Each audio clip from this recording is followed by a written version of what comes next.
Alright, let's see then. Let me take you over to the reaction screen. Oh, well, it's kind of blurry. It's not.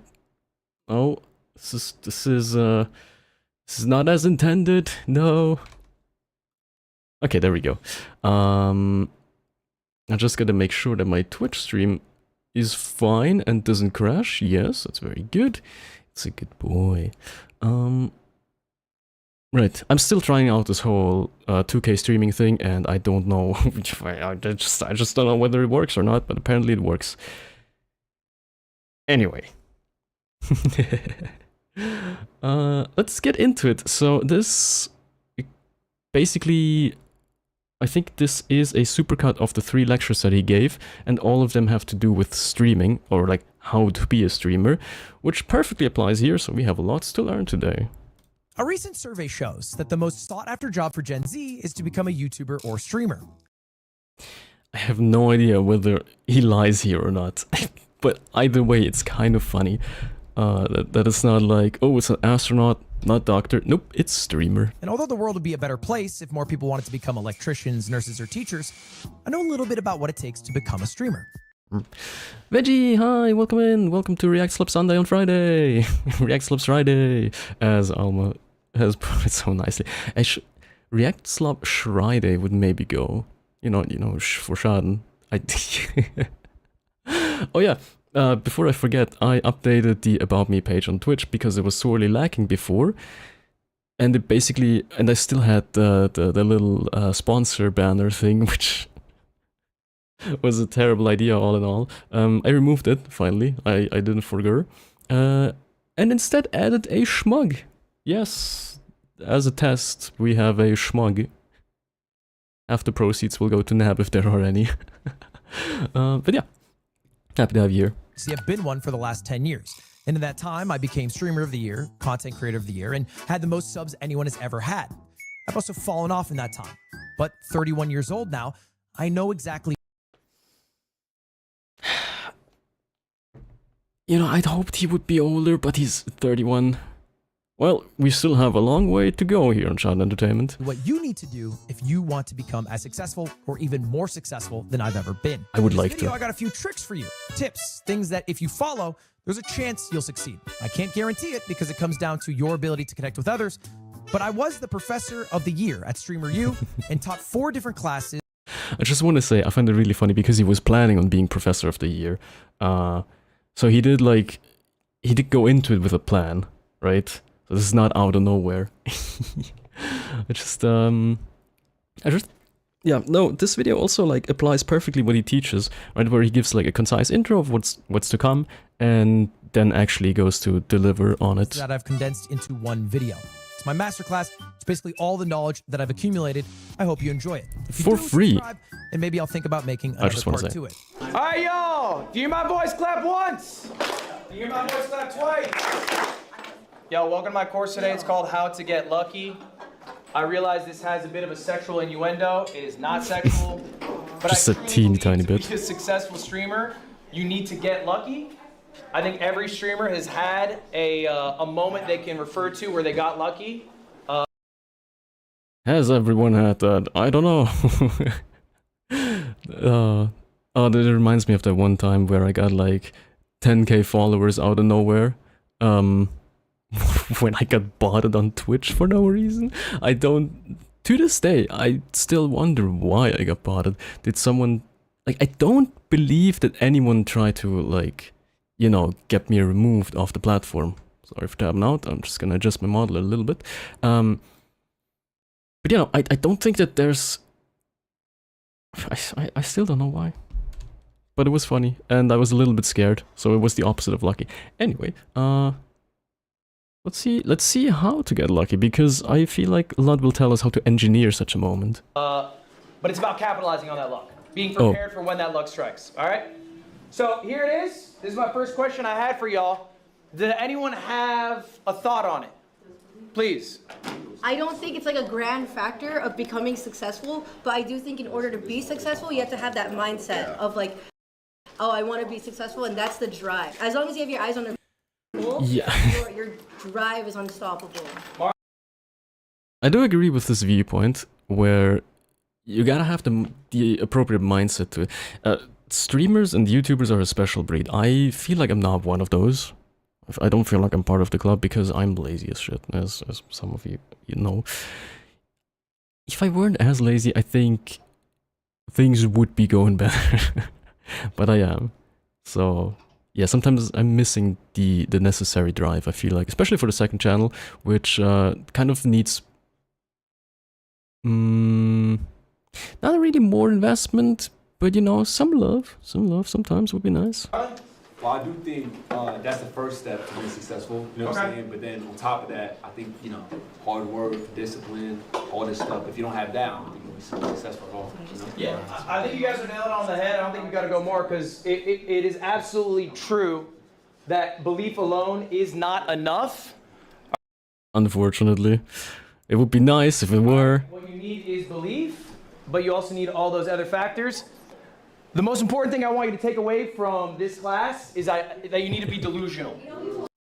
I love this one. He always says that if you want to be a top tier streamer, you gotta be delusional, and you gotta balance it as well. All right? I always say that. Also, I feel like Lud does this masterfully in his class. He always pulls out a slide that gets people engaged. Mind you, these are like adults, and teaching basically streamers who are there to clip farm is not easy. Whoa, Reggie! On 75 consecutive streams, that is insane. Thank you so much for your continued support. I feel like I'm saying this every time, but I like the words to appreciate. Like, I genuinely...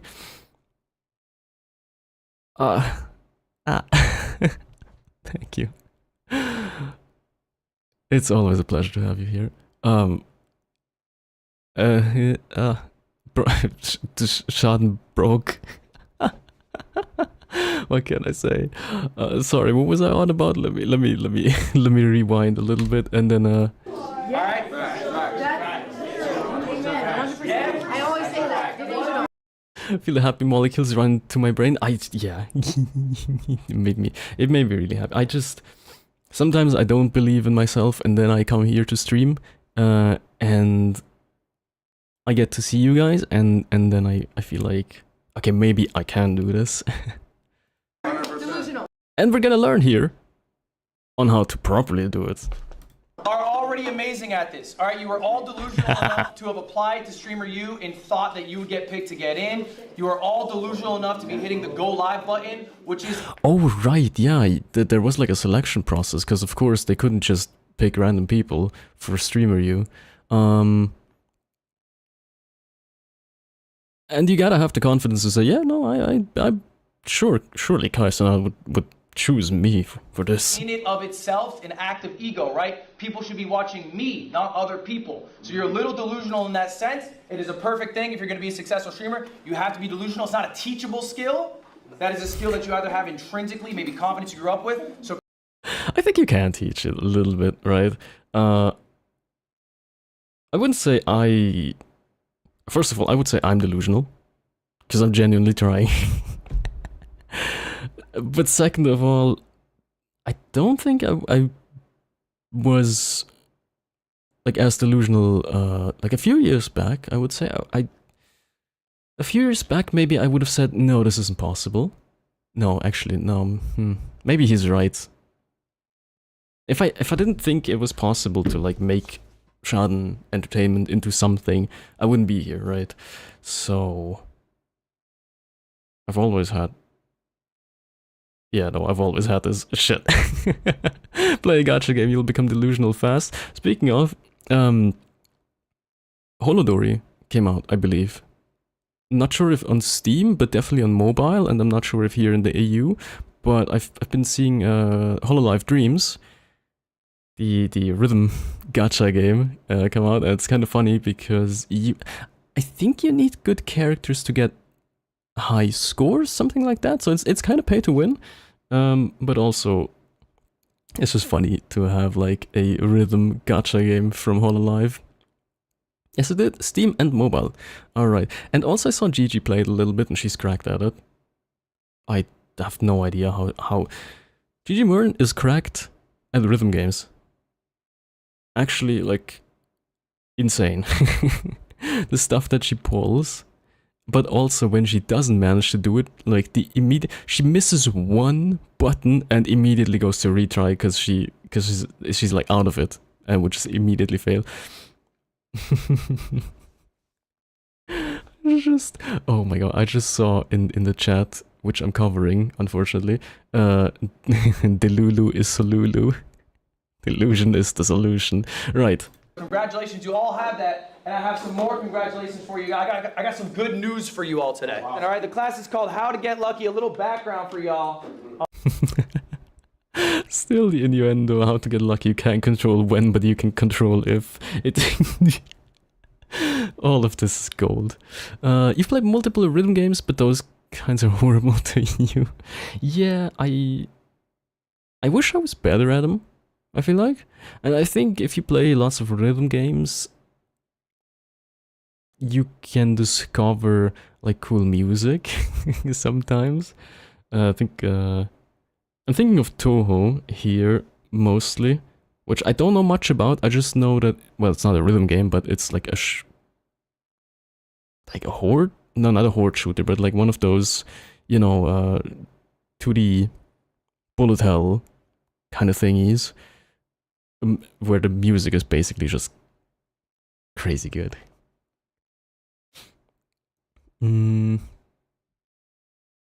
I have an A and a B plot going on in my brain when I'm thinking of the chat and the stream, and I'm losing one or the other every time I switch over. I am Professor L. All right. If you don't know me, Streamer of the Year. Oh. What was that?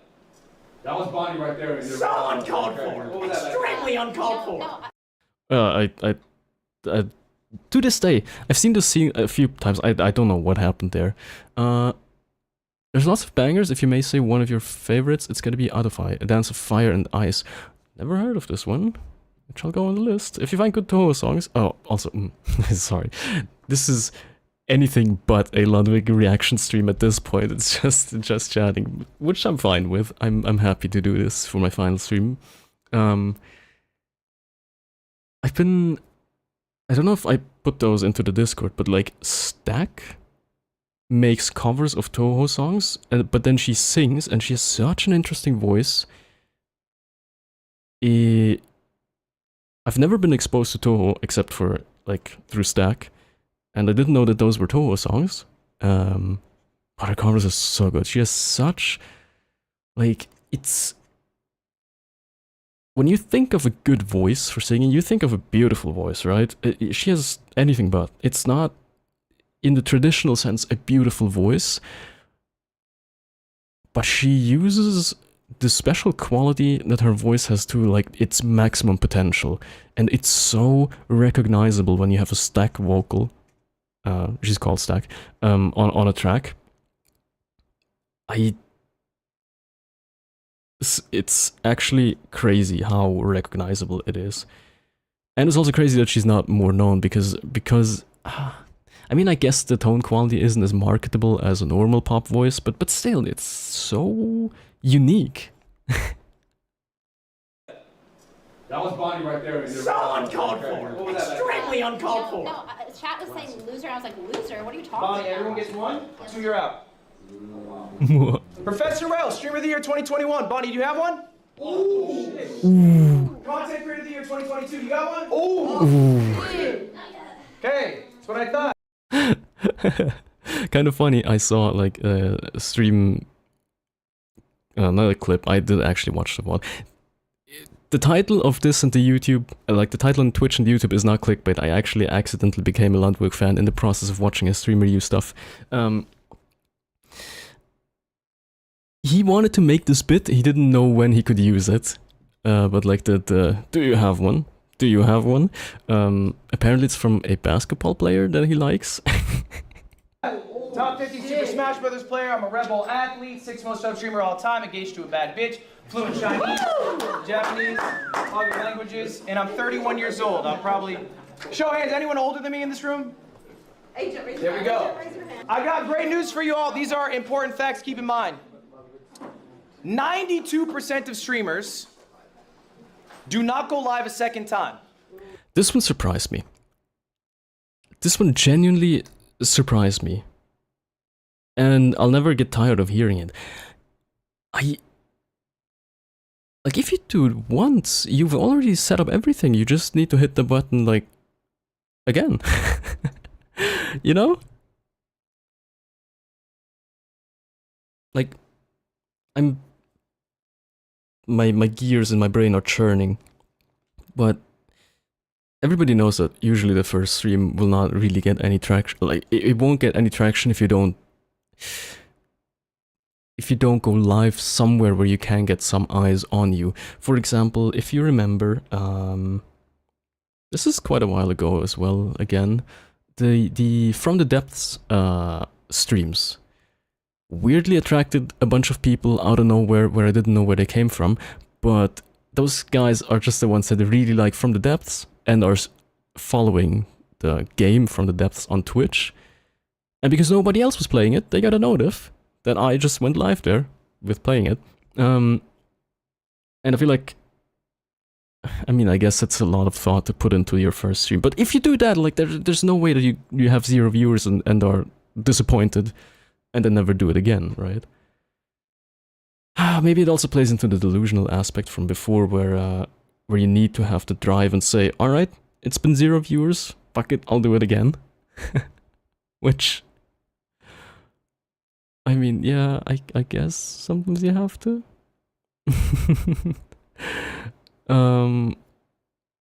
Also, many people always say it's hard to stream without a chat, and I don't think it is. I don't think it is.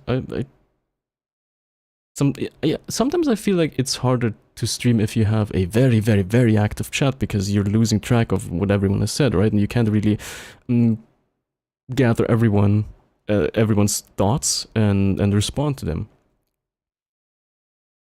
But also, like, the kind of people that my streams attract are the ones that don't necessarily comment on anything, not anything, but don't necessarily comment on a lot in chat. You guys are more laid back, and that also puts, like, kind of more, it gives me more space to talk. Which is also a kind of, like, skill I feel like is necessary sometimes. So yeah, this one surprised me. 92 never go live a second time. Why? I don't know. Just, you know, you're there. Share it. That's real sad. 92% of people will go live once and they will never go live again.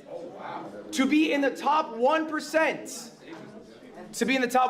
all you need is 20 viewers. Wow. Mind you that the top 1% of Twitch is still, like, very far away from anything that would make it livable. That is the top 1% on Twitch for streaming. All right? You are already in the top 1%. And of the 1 million students who have applied, you guys made it in. Round of applause for yourselves. Not bad. You know what? That gets a clap from me. The top 1% on Twitch. Can I? Okay. Shit, where's my singular clap? All right, that's pretty good. So we're doing There it well. is. All right, everyone, do me a favor, check under your chairs. Check under your chairs, everyone. Everybody check under your chairs right now. This bit is really interesting. Who got a star? I didn't quite get this one. When he said who got a star, if they were assigned seats, I get it. Because then he was like, okay, sure, those who did the homework that he gave them, they get a star. Otherwise, it's kind of wild that he just randomly assigns stars to the seats. Alright. Do me a favor, what color star you got? Silver. Okay? Silver white? Does anyone have a gold star? Does anyone have a gold star? Oh, we got our gold star! Let's go! Okay, I think they were randomly assigned. It's kind of funny that he did this, and I think he only did it to this extent in the first class that he gave. Oh god, we have so much to go still. He does a lot of interactive bits to like loosen up the atmosphere, which is really nice. Okay. He does so well. He does so well as a teacher. It's Let me crazy. explain what the stars mean, everyone. Let me explain what the stars mean. What was your name again, please? Malik. You win our gold star. Are you live right now? I am. Guess what you win for the gold star? 50 gifted. Do I get to your games? I will be rating you today.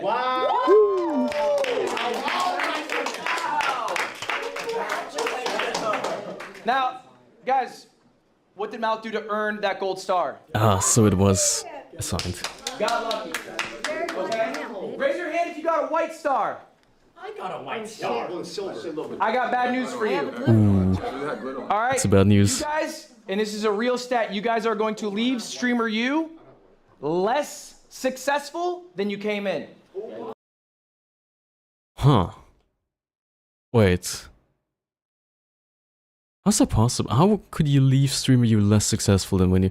Like, okay, well, I mean, I guess that's exactly what he wants me to ask. I need you guys to listen to these stats I'm about to tell you. They're very important.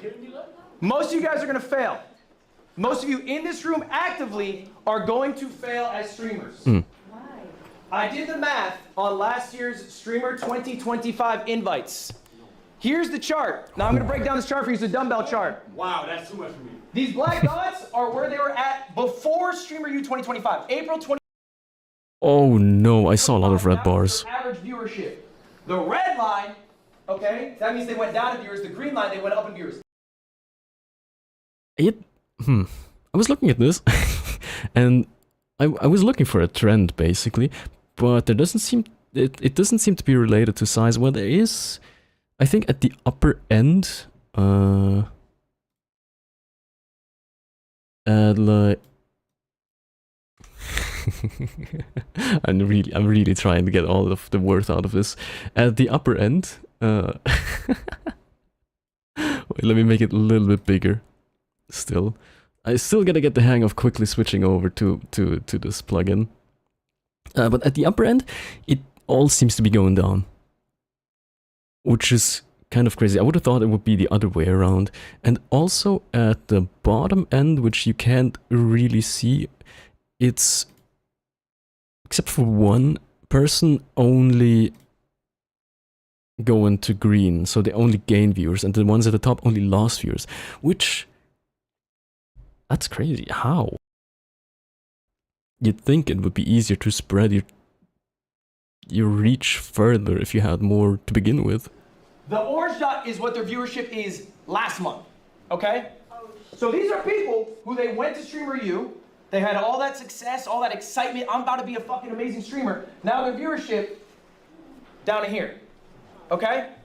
I'll give you the stats more concretely so you can really grasp it. The average viewership of all the streamers who participated in Streamer U 2025 is down 287 viewers. Okay, but that makes sense, right? Because the hype would skew the extremes a little bit upwards, and also he goes into the median is still higher, which is nice, and the median is what we care about basically, because average is just too swayed by outliers in this case. They have lost viewers year over year. Now obviously that's outweighed by people with larger streams, okay? Yeah. They have much more of an impact. Yeah. The median streamer, all right? The median, we know what the median is, right? You slash both ends, the person in the middle. All right, the median viewer. It's funny, like it seems trivial, but like, yeah, you know, maybe some people don't know about it. Has gained It's possible. 4 viewers before and after Streamer U. Okay, this is you. This is what you will be. All right, next year after all the excitement's over, after all the. +4. That's you gotta think about like Streamer U. Streamer U, I feel I don't know how many it attracted in total, but it was hundreds of thousands of like viewers all combined, right? So there was a lot of eyes on people. What's happening? All right, after your viewership skyrocketed, your followership skyrocketed, you are gonna get 4 more viewers. Over half, if you got a white star, that is you. Over half of the streamers have gained single-digit viewers or lost viewers year over year? Okay, why do we think that is? Ah, wait, let me answer as well. Since I'm taking this class, right? This is for me as well. Why did they not convert the viewers from StreamerU to regular viewers? I'd say... I don't actually remember what the right answer is, but I'd say the viewer that comes to your stream for StreamerU is not necessarily the one that stays for who you are. They're interested in you being at StreamerU, right? StreamerU is supposed to be the trip of a lifetime. You're supposed to have made it. You're in the big leagues. Marlon, why not? Well, I do think when you come here, everybody's gonna spike. Big streamers, small streamers. When you leave, you gotta make sure you entertain them on your own as well and try to capitalize of it and grow, you know what I'm saying? Okay, capitalize, I like that. I think ultimately, when shit's going good, when the viewer number's up, it's really easy to spark stream, all right? Let me tell you, yeah, it totally is. I mean, look, this... I know this shouldn't apply to me. I'm not in a position where this should apply to me. But when I see average number of viewers go up by like 0.1 or 0.2, it gives me happy chemicals. I can't help it. And if it goes back, then I don't get as many happy chemicals. But these days I can tank it. But yeah, it's easier to press go live if you know that you might... Like, the stream will go well, right? It's really easy to post clips with StreamerU in it, and they do amazing, okay? You know what sucks? Is doing it when you don't have a great game plan, when you have nothing going on, all right? So motivation is great, but we should discipline ourselves in small things and from those progressive things of greater value. This is Marcus. This is actually so true. What was it? Habits start small, is what they say? Aurelius, okay? He was the leader of Rome, the largest empire in the world. He wrote himself a journal called Meditations. It was his private thoughts. It was never published. They published it after he died. He's the most powerful man on earth. He's writing this, okay? Lord knows that this happened a little bit, but it's still funny. He has everything in front of him. He is writing this. So what does it mean to be disciplined versus motivated? Okay, we all know motivation's fickle. Ooh, disciplined versus motivated. Yeah, that's also a thing where I struggle with, where I get bursts of motivation to do something, and I guess you guys notice all too well, where sometimes you get the... sometimes you get a cover, sometimes you don't. I would say for half a year, I was actually like locked in and did stick to my plan of one cover 1 month. It's not like that anymore, unfortunately. I don't have... There's tons of excuses that I can make and why I haven't. Yeah. I'm just not disciplined enough in that regard. I'm also not disciplined enough to cut down the VODs to something that I could convert into a second channel YouTube video, which I want to get better at. Discipline's forever. How do we get some discipline? This is an activity. I want you guys to all be doing this right now. This was your homework. If you did it, good. If you didn't, do it now. Pen and paper. We're writing down our goals. These are goals that you want to achieve before the end of the year. They're 2026 goals. It's kinda... You can go two ways, right? When you do goals like this, it's kind. You can either like set them really high, with the expectation that if you undershoot them, it's still good, or you can set them in a way that you can achieve them. I wouldn't... I think realistic goals for Schaddn Entertainment, for the Twitch channel and the YouTube, realistically, I could probably set... Ooh, for the end of the year. At the rate that it's going, I would say 105 followers on Twitch. And if YouTube goes to plan, like I definitely want to hit 500 subs over there this year. And I intend to do that with the next video that's coming out on the main channel. because I believe it will be picked up by the algorithm. I strongly do so. Because of the packaging, of course. Yeah, I think it would be nice. It would really be nice to hit the 500, just so I have something to show to myself as well, to keep myself motivated. Yes, but no, to keep myself motivated. It's it truly is a little bit hard to keep going when you know that there's nothing like there's not nothing in return, but when number doesn't go up, it doesn't feel as good as when number goes up. But then again, when number goes up, at some point, it's the new normal, right? So there will never be a point where it's enough. I know this, but knowing and being immune to it are two different things. We're in July, we're over halfway through, we don't have that much time left. But what do you want to achieve by the end of the year? These don't have to be streamer related. All right, they can be about maybe your personal health, your personal relationships, but I want you to be writing down the goals. If you're writing down on your phone, I want you to write these down physically, okay? It helps to write it down physically, I feel. With me, actually, I fucked up, we forgot to bring it. I wrote this down in 2018. I literally have the piece of paper in my dorm room, okay? It was 2,000 subs, 100K followers, 1 million uniques, be punctual, be full time. I think 4 for 5. I'm not easily 4 for 5, surpassed to be honest that. about myself.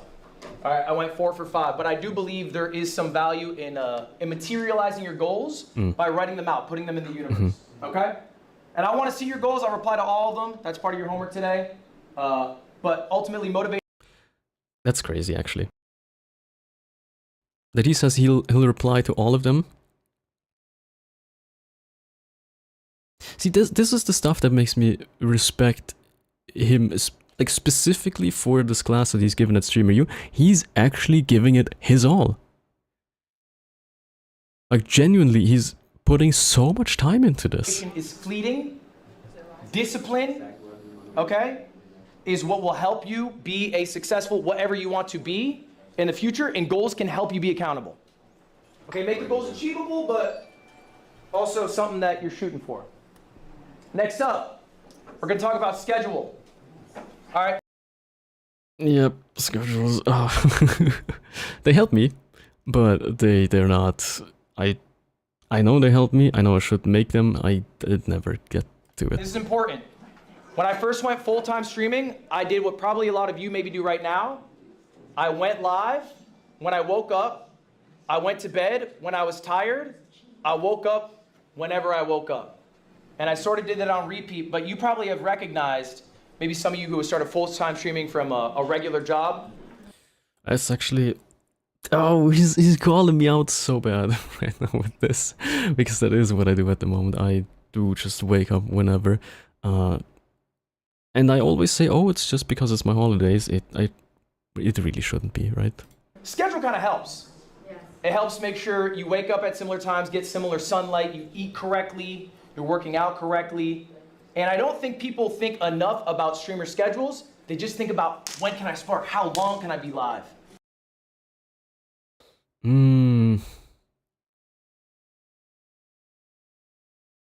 Would I don't know. I can only talk for myself, but you know, my streams are kind of very much planned for a certain time slot in the day. Sometimes I go a little bit over when I have the time, but usually I keep it like exactly at... Okay, no, I don't. I'm lying. But I do like aim for a certain time to finish the stream, right? When I have lots of time, it's usually midnight for me. And otherwise, it's gonna be 11 o'clock, so I have enough time to go to bed for university the next day. And I think a lot of you right now, who's doing 24/7 here? Okay. Now this is fine. This is something that I straight up could not. I don't have it in me to be, first of all, entertaining 24/7. But also I need the time to like think about what I want to do on stream. I do actually do that. I forget most of the things that I want to do on stream once I hit the start streaming button, but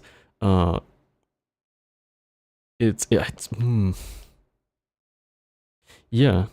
And once I hit the start streaming button, it's all gone usually, and sometimes some stuff comes back, or I remember it during the outro segment. Look, it's Streamer U, it's a rare event, you're capitalizing on it, okay? But let's get a good schedule when we get back. I'm gonna tell you this is my ideal schedule. This is what I try to do day to day, at least when I go live. I wake up 9:30, the first thing I do, first 4 hours of my day, it's meetings, I do some podcasts, I eat right, I do... It's all work. Ludwig's schedule, even though it doesn't seem like it because he writes "wake up" in all caps, not in all caps, but like in large letters, seems like it's not work, it's all work. Like, do meetings, do podcasts. That's not waking up, that's work. And then me time, he says. And what he writes out is ideate new ideas for streams, and videos, I guess. That's work. Once again, stream, for him, that's work. Now, decompress? Well, he doesn't have a caveat there. He actually decompresses at 9 PM, I guess. But then end on time at 1 AM. You'd think he'd be decompressing, but no. He goes over what his next day will be, and I feel like this part of planning is also work. That guy is actually working the whole day. You know, 5K steps. It's just starting my day off, okay? Next up, 1 PM. This is probably one of the most important parts of my day. It's me time. I'm looking at people's streams. I'm ideating what I'm going to do on stream that day. That's it. I got nothing else on the plate. He says he does work when he does that. It's eat, ideate. I watch Twitch, that's it. I mean, you could also formulate it like that, but to someone like him who comes up with new concepts sometimes, or like steals good ones, you gotta dig out the information. 4 PM, usually about when I go live. I don't go live for more than 4 to 6 hours. Mm-hmm. And we're gonna talk about that in a little bit why that's I think a good amount of time for you guys to go live for. But I'll do whatever segments I had come up with in my ideation process, and then decompress, hang out with my fiance, eat dinner, chill, and then I try to hit a similar bedtime every day. This is gonna be another homework assignment for y'all. But that's actually, like, hitting the same, like, end of day time to go to bed every day is so nice, and I haven't managed it in a while, and I miss the feeling of, like, you know, also getting tired on time. This one, you guys don't need to show to me, but I want you to create an ideal schedule for yourselves for when you guys get back from Streamer U. What is the life you want to lead? Okay, write it down for yourself. You can make your life really easy if you just follow the script that you give yourself. It's so funny how much of it, of Lud's lecture just boils down to, like, you should be living outside of being a streamer. I mean, as he says, he will say probably, these guys are really good at clip farming, they're not good at the other stuff. Another important thing, take days off. I think a lot of you guys don't want to take days off. I think a lot of you guys feel this pull to keep going. You are human, you are fallible. Give yourself the best opportunity to succeed in 5 years. People underestimate what they can do in 5 years. They overestimate what they can do in 1 year, okay? It's true, it's true. Like, piling up small stuff will net you more gain over a long time than if you, like, do one big thing, burn yourself out, and then have a long time of being non-productive, and then do one big thing again, and burn yourself out again. So if you give yourself a little rest, you'll be a lot more successful in the long term. Are you trying to be a streamer for a year and burn out, and then be like, oh, I can't deal with content creation? Or are you trying to do it, I'm on year 8, okay? And you never seen a tweet out of me going, oh man, I'm so fucking tired doing this, because I take time off. I go to Dodgers games, I hang out with my fiance, I do whatever. But I think time off is important. That shit actually... Yeah. I guess at his size also, like, it is... it is not fun anymore, right? Anytime a hobby becomes a job, it kind of takes out a little bit of the fun, and you need to find another hobby to have, to decompress from your job. Be smart about that. Matters, it will help you in the long run. It will also help you be a more well-rounded individual. People who stream every day, they become rotted individuals, all right? I think experiencing life makes you a better streamer, makes you a more... touching grass is important. Well-rounded person. This also matters. Do we have a question on that? But it does matter, genuinely. Did you start taking days off once you made it big, or when Ooh. All right, guys, hold up. That's a good question. Did I take days off when I was making it big? Okay, look, it's true that when the number's going up, it is really exciting to ride that wave and do as much as you can to keep it going. It's like what you guys are doing currently with Streamer University. I gotta go live every day. Okay, that's fine. I think it's okay for short periods of time to do that, but make it a short period of time. Recognize, hey, I'm catching this wave. I'm gonna take some time for myself after, all right? To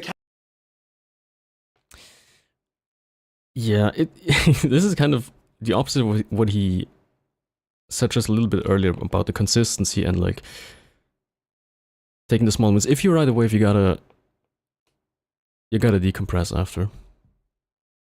But putting everything into, like putting your soul into a short amount of time will burn you out. catch up on the life that I haven't been leading because I've been so focused on work. It's really easy for streamers to fall in the trap. You know the trope of like the working husband, barely knows his wife, barely knows his kids, works every day? Streamers do that to themselves all the time. Yeah. So many streamers have amazing relationships online. Offline, they barely talk to the people they stream with. Oh my god. I am somewhat guilty of this. They have no I shouldn't be guilty of this, but I am somewhat guilty of this. personality. They give everything to their creation, and then they're a husk of themselves. In 10 years, you will not be hearing about them. I promise you that. Yeah. All right. Who's your GOAT? There's another homework assignment. I need you guys to be writing down who your streaming GOATs are. Now, for this specifically, Who could it be? No, I don't think You'll see by the end, I guess. But I don't think I have a Ludwig's... He's not my goal. all right, But then who is? What kind of vision do I have for Schaddn Entertainment? That's a very important question. I do have a vision, but maybe not as clear-cut as I had thought it would be, is what I just realized. it is important for you to study what you are passionate about, okay? You cannot be a streamer if you do not watch streams. It just doesn't work. You don't actually care. Big Frog, good morning. Good morning in the... Huh? Wait, where are you? Where is it morning right now? Let's see. Hold on. No, let's see. Time zones. Time zone map. Wowie. Is it Japan? It would be morning in Japan. I would wish you have a holiday in Japan right now. Other than that? Yeah, no. Maybe straight you were in Germany. I thought as much, but it was funny to put you into Japan. Care about the medium. Maybe you just like the idea of being big and successful. Maybe you like the idea of being rich. You'll just never be successful if those are your reasons. You have to truly love streaming to be a big streamer. Yeah. You're in Germany as you are most of the time, I know. Well, it's nice to have you here on stream. We are learning about how to be a streamer today because I am terrible at it, evidently. And I'll have a lot to teach me. All right. So what does it mean when I say I get water. Thank you, Pink Frog. I shall.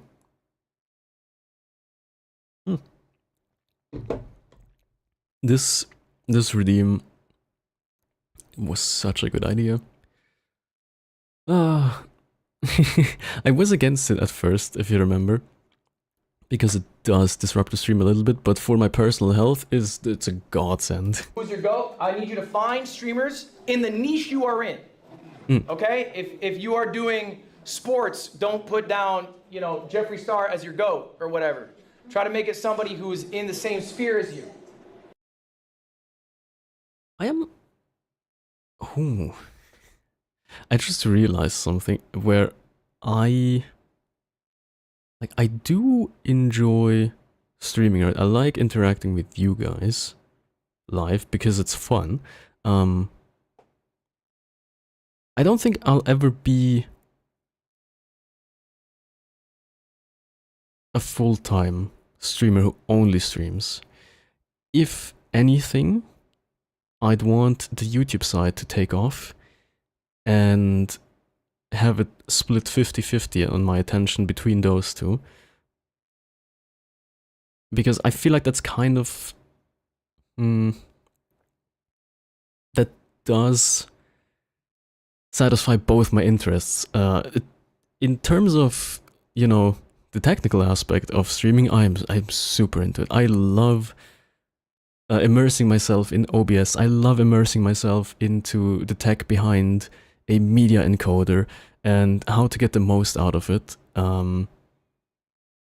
Like this part of streaming, also like with VTubing, which is why am I even a VTuber? I don't need to be. I find the tech behind it so interesting, and the program is held together by duct tape and hopes and dreams, which is kind of funny. But yeah, that is why I like content creation. I like content creation because I like tech and software. Not necessarily because I am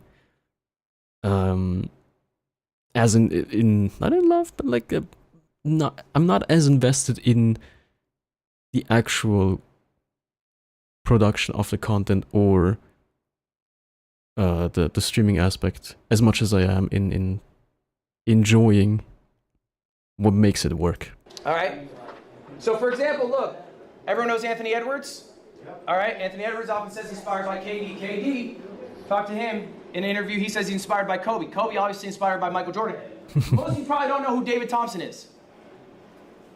Okay, that's the domino piece that started it all. He inspired Michael Jordan to be the player he is. We stand on the shoulders of giants, respect these giants, study your goats. Well, I gotta say though, in terms of YouTube videos, I am definitely gonna like straight up rip, especially for the second channel, I'm gonna rip off the schemes I'll give you a few of Ludwig. Who I like right now. And so when I ask you to write down these goats for this homework assignment, I want you to write down 3 people and why. What about their content do you find so alluring? So I'm going to give you examples so you can do this easier. Joe Bart, king of the content funnel. We'll talk. It's kind of funny because for me it's nothing. It's not an entertainment. That's actually crazy. And no, there are some. No, there are some people in entertainment who I really like Happy146, Happy147. He's Happy1. No, is he Happy146? Jesus. Okay, I should do it here. We'll go live on stream. Happy. It's 147, right? Okay, this guy. Love what he does. Love what he does. Same with... frick. What's he called? My memory, man. Annie Austin. There we go. These two are my goats. In terms of like atmosphere and what they do. And especially if you also watch Annie Austin, you might recognize a little bit of that in the Red Dead Redemption videos that I did. And I feel like in terms of what I enjoy, it's like game video wise, it's Happy. Annie Austin is great. Annie Austin is like genuinely the GOAT. I even watch the sponsor segments. I even watch the damn sponsor segments. That's like, you have to do a lot to make me watch those, but even those are just so good. Yeah. Also, the music in my videos is ripped straight from Happy147 because I enjoy it a lot. Kind of funny. That music, I see it more and more used in videos by other people. So I think Happy has pioneered something which has spread there. talk about the content funnel a bit later. Okay? RDC, they're probably kings of authenticity in streaming.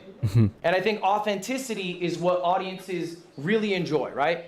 Especially because there's such like a Mr. Beastification, you know, of like big grand events or whatever. People like authenticity. Yep, A same. friend group who are actual real life friends. You can't get much better than that. And then KDB, she's funnier than I'll ever be. So honestly, I'll watch funny I love how he has no qualms to like admit something like this. people to hopefully And it is jokingly, but it is also real. pick up a thing or two. So anyway, that's an example of a few goats. I need you guys for your homework. All right, this is it. All right, there's 3 things. I'm only checking for 2. First one. I think I'll skip ahead a little bit if you don't mind. Your schedule is what your goals are. Imposter syndrome? Because I do struggle with that a little bit. Lose your imposter syndrome. Yeah. I think, Bonnie, a good way to phrase goals are Yeah. You have to lose it, but also it's hard not to have it, right? Like, at least for me, if this blows up, which it may well at some point, if I actually put in the work, I think I'd have a hard time struggling with imposter syndrome. Like, what makes it better than anything else? At the moment, it's not much. But I appreciate you guys being here anyway. are things you can make actions on, right? So losing imposter syndrome is hard because it's a little open-ended. So maybe write down things you appreciate about yourself every day. You know, like That's building smart, yeah. confidence in ways that you can make tangible actions towards, as opposed to hurting yourself in your own goal. In your own goal, you've labeled that you have imposter syndrome. That's... Oh, yeah, if the goal is lose imposter syndrome, yeah, then that you would have that in your goal. But I feel... Is it just a confidence thing, imposter syndrome? Maybe it is. Maybe it is. But if we were to make our goal, hey, I'm gonna say like, you know, things I appreciate about myself in the world and the friends that I have in my life, then that works towards your goal without phrasing your goal in a negative way. How about an example of some goats? Who here has a goat? Extra Emily. Extra Emily, and why? I like her. Driving? No, I'm just playing. Was it... Did he just actually say driving? Extra Emily. Extra Emily, and why? I like her. Driving? No, I'm just playing. I'm just playing. I'm just playing. Ah. Oh my god, he really has a way of like getting the surprise out at any point. I like Extra Emily too. My car is total too, but that's not the point. I like that she just does like solo streams. I do the same thing where I just travel. And IRL? Yeah, I'm about to do a Europe tour solo. Just me and my camera. And the confidence she has walking in those places. Yeah. I think that's great. Raise your Oh, I've been talking yesterday with a friend who really likes going hiking, and but all we had a really good conversation anyway yesterday, which was it was nice. But also, it would be so funny to have like a hiking streamer. We discussed that a little bit. And I was like, yeah, come on, do it. I'll build you a backpack, or you should get a backpack. But I feel like that would be kind of unique. It would probably be hard to pull off. You'd have to plan your hiking routes along paths that you know have somewhat okayish reception so you don't drop out all the time, which would restrict where you could go, but it would be so unique and so fun. your hand by show of hands. Do you want to be a streamer? By show of hands, do you want to be a streamer? All right. Alright, I'm gonna admit something. Deep down, I still want to be a YouTuber first and a streamer second. Now, we're going to sit on this for a moment. Do you want to be a streamer? This question about it. Because maybe you don't actually want to be a streamer. You want to have what streaming can get you. But there are quicker, better, more efficient ways to do that. If your goal is interaction with people in real time about something that you're sharing at this moment in time, then you want to be a streamer. If it's the fame, if it's the money, like there, I think he'll bring it up as well, but especially for like smaller creators, there's honestly, working anywhere will get you way more for your time than streaming or content creation. Maybe you actually just want to be rich. Maybe you want a large social media following. Maybe you want to have a creative outlet. Streaming might not be the best path. For the creative outlet, I'd say YouTube is better as well because you have full control over what comes out, and in a live stream you're live, right?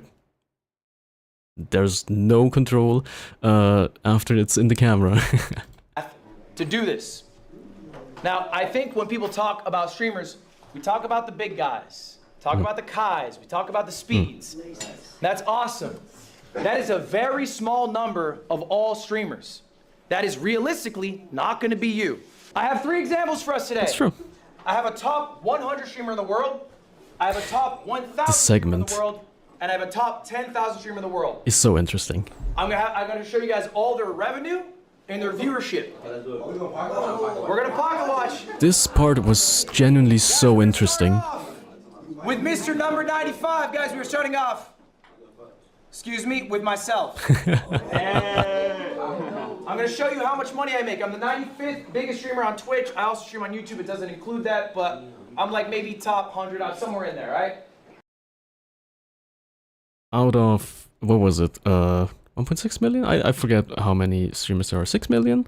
Something like that. These are my metrics. If they line up with yours, okay, then your revenue will probably be similar to mine.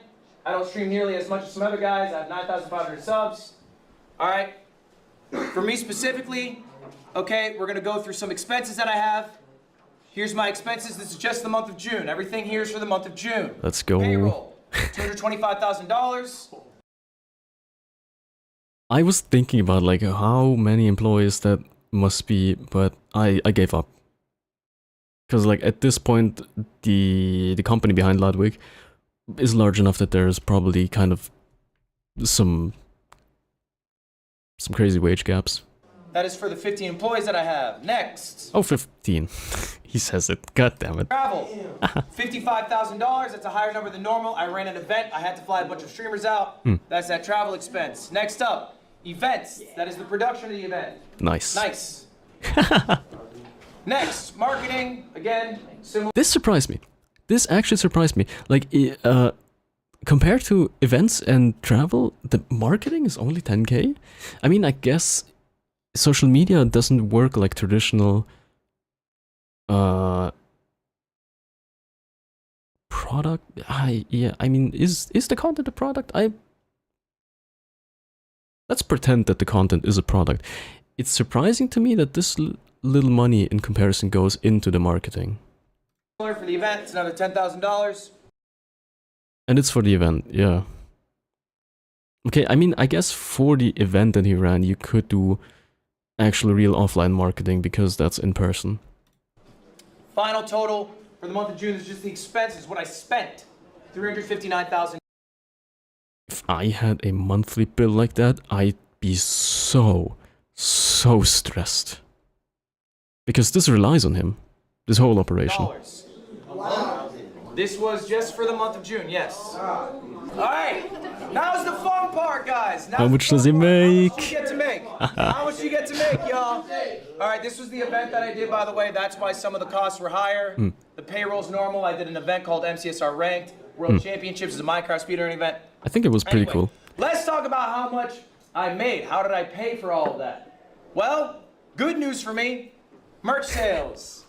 This was so funny. But I gotta say, Ludwig is now one... I don't think I've ever seen him plug his merch. So that's not surprising that it's a small number. It's lower than I had expected, honestly. I got $7,800. Wow. Not bad. YouTube. That's just the YouTube revenue. This one always surprised me. That's ad revenue. And YouTube pays kind of a lot. if you have a lot of viewership. Like even on a short, it will kind of, yeah, pay out more than similar platforms, which is insane. Like on Twitch from ads, you get nothing. This includes YouTube live streams, shorts, and videos. 270,000. Twitch gonna be smaller for me, guys. I do not make as much on Twitch. 57,000. And a lot of this is from the subs, right? And not from the ads.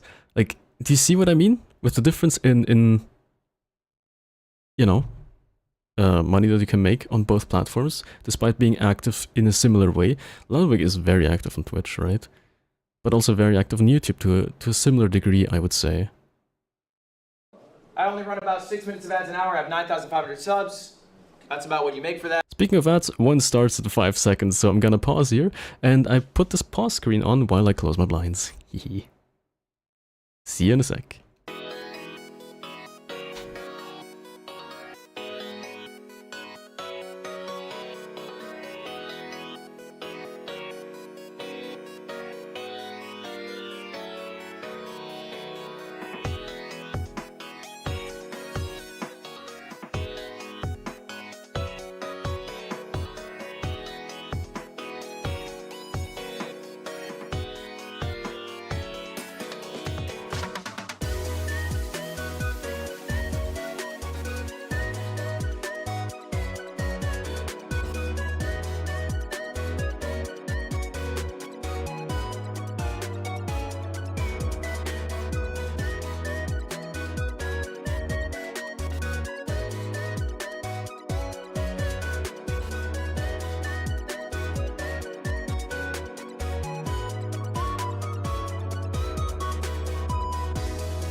Alright, and we're back. Oh, I forgot, as usual, to turn on the light.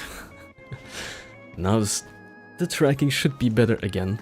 It did lose a little bit from time to time before. Now, let me switch back to the actual scene because I don't have it bound on my, you know, my little stream deck. And there we go. Let's see what else, if anything surpasses the YouTube. The biggest bulk of my money, though, I made a pivot in my life. I decided I wanted to stop being viewer funded. All right, I did a subathon, had the most subs any streamer did. I had like an average of 20, 30. That's actually quite honorable, but also he is in a position where he can do this because of his reach, right? 1,000 subscribers. I ran a higher density of ads, and then I said, you know what? I don't feel good as a multi-millionaire getting these people to pay me money. I didn't like getting 100. He had to like throw that in there just to flex a little. To make me feel weird. I'm gonna start pivoting to get most of my bread from sponsors. That's the biggest cut of this. Okay, I'm a Red Bull athlete. I have an AT&T sponsorship, and I also have an Alienware partnership. These are long-term partnerships. All right, and I do one-off deals as well, as you guys do. This number's 800,000. It's a massive like number. Like I knew it was coming. I knew it was sponsorships, and still the number surprised me. So the total you can break through. This is like pretty much an open secret that sponsorships are what drives the most revenue for most YouTubers. That's why you always see like the ad segment clip. But still, it's so much in comparison. 1.1 mil. Okay? Now, this is the flashy number. This is the top 100. Why am I showing you this? It is not just a flex, although I am flexing. It is because this is what you get to see. This is what people love to show you. They love to show you the top 100. And now? But you guys aren't top 100. Not all of you, at least. Some of you in the Show us, Lud. maybe you'll get there. What does Miss Top 1000 look like? Top 1000 is still crazy good. And I was first of all surprised at the gap in viewership. It's average 1,200 versus... Oh, well, actually... Yeah, no, I was surprised. I was thinking like 1,000 is, you know, 100 times 10, and then you just divide the other viewership by 10 and you land in the same ballpark, I guess, but still. I'm keeping this person anonymous. These stats are real though. This person is a gamer. They average 1,200 viewers. All right. They stream 130 hours. Their sub count is 1,600. And if you go to Twitch Tracker, you guys can all do this later. That's also crazy. If the sub count is like higher than the average viewers. Oh my, I guess if not everybody tunes in for every stream, then it makes sense. By the way, twitchtracker.com. Look up your Twitch channel name. They will tell you what number you are. If your number is lower, they might tell you what percentile you are in. Okay? You should have added here, and I guess he doesn't know this, but Twitch Tracker doesn't track all Twitch channels. You have to have a certain size, which we here at Schaddn Entertainment don't, to be on there. Top 0.5%, top 0.4%, whatever. Anyway, this is a real person who is in the top 1,000. They're not exactly 1,000, but they're close to it. Right. This is all of their viewership. All right, let's go to the revenue. How much does a top 1,000 streamer get?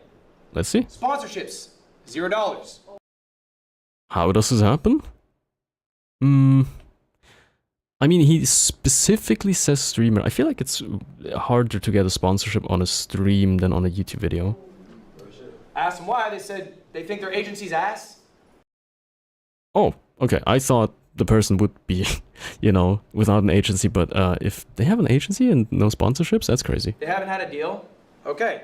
It's a much different number. YouTube, 150. How little? Only 150. They're not posting really long-form videos. They're mostly doing shorts. There's not a lot of revenue coming from the YouTube. They're more of a... Yeah. I mean, if it's only shorts and the shorts don't pop off, then it's not... Yeah. Streamer... Not a lot, I guess. With multiple verticals. All right? Twitch, 10,000. Not bad. That's a good amount of money. That's comparable to what I'm making. I'm making 10,000 as well. All right? And most of this is from subs, right? And if we go back to the hours a week, that was your question. They stream 130 hours. 130 hours. A week or month? For the month, this is all the month of June. 100 hours a week would be kind of crazy. I'm gonna be honest. Like, thinking back to the work week, right? 42-hour work week. Or 40-hour, let's say. Let's be, I mean, the rest is with breaks. But let's say 8 hours of work a day. Normal office job, right?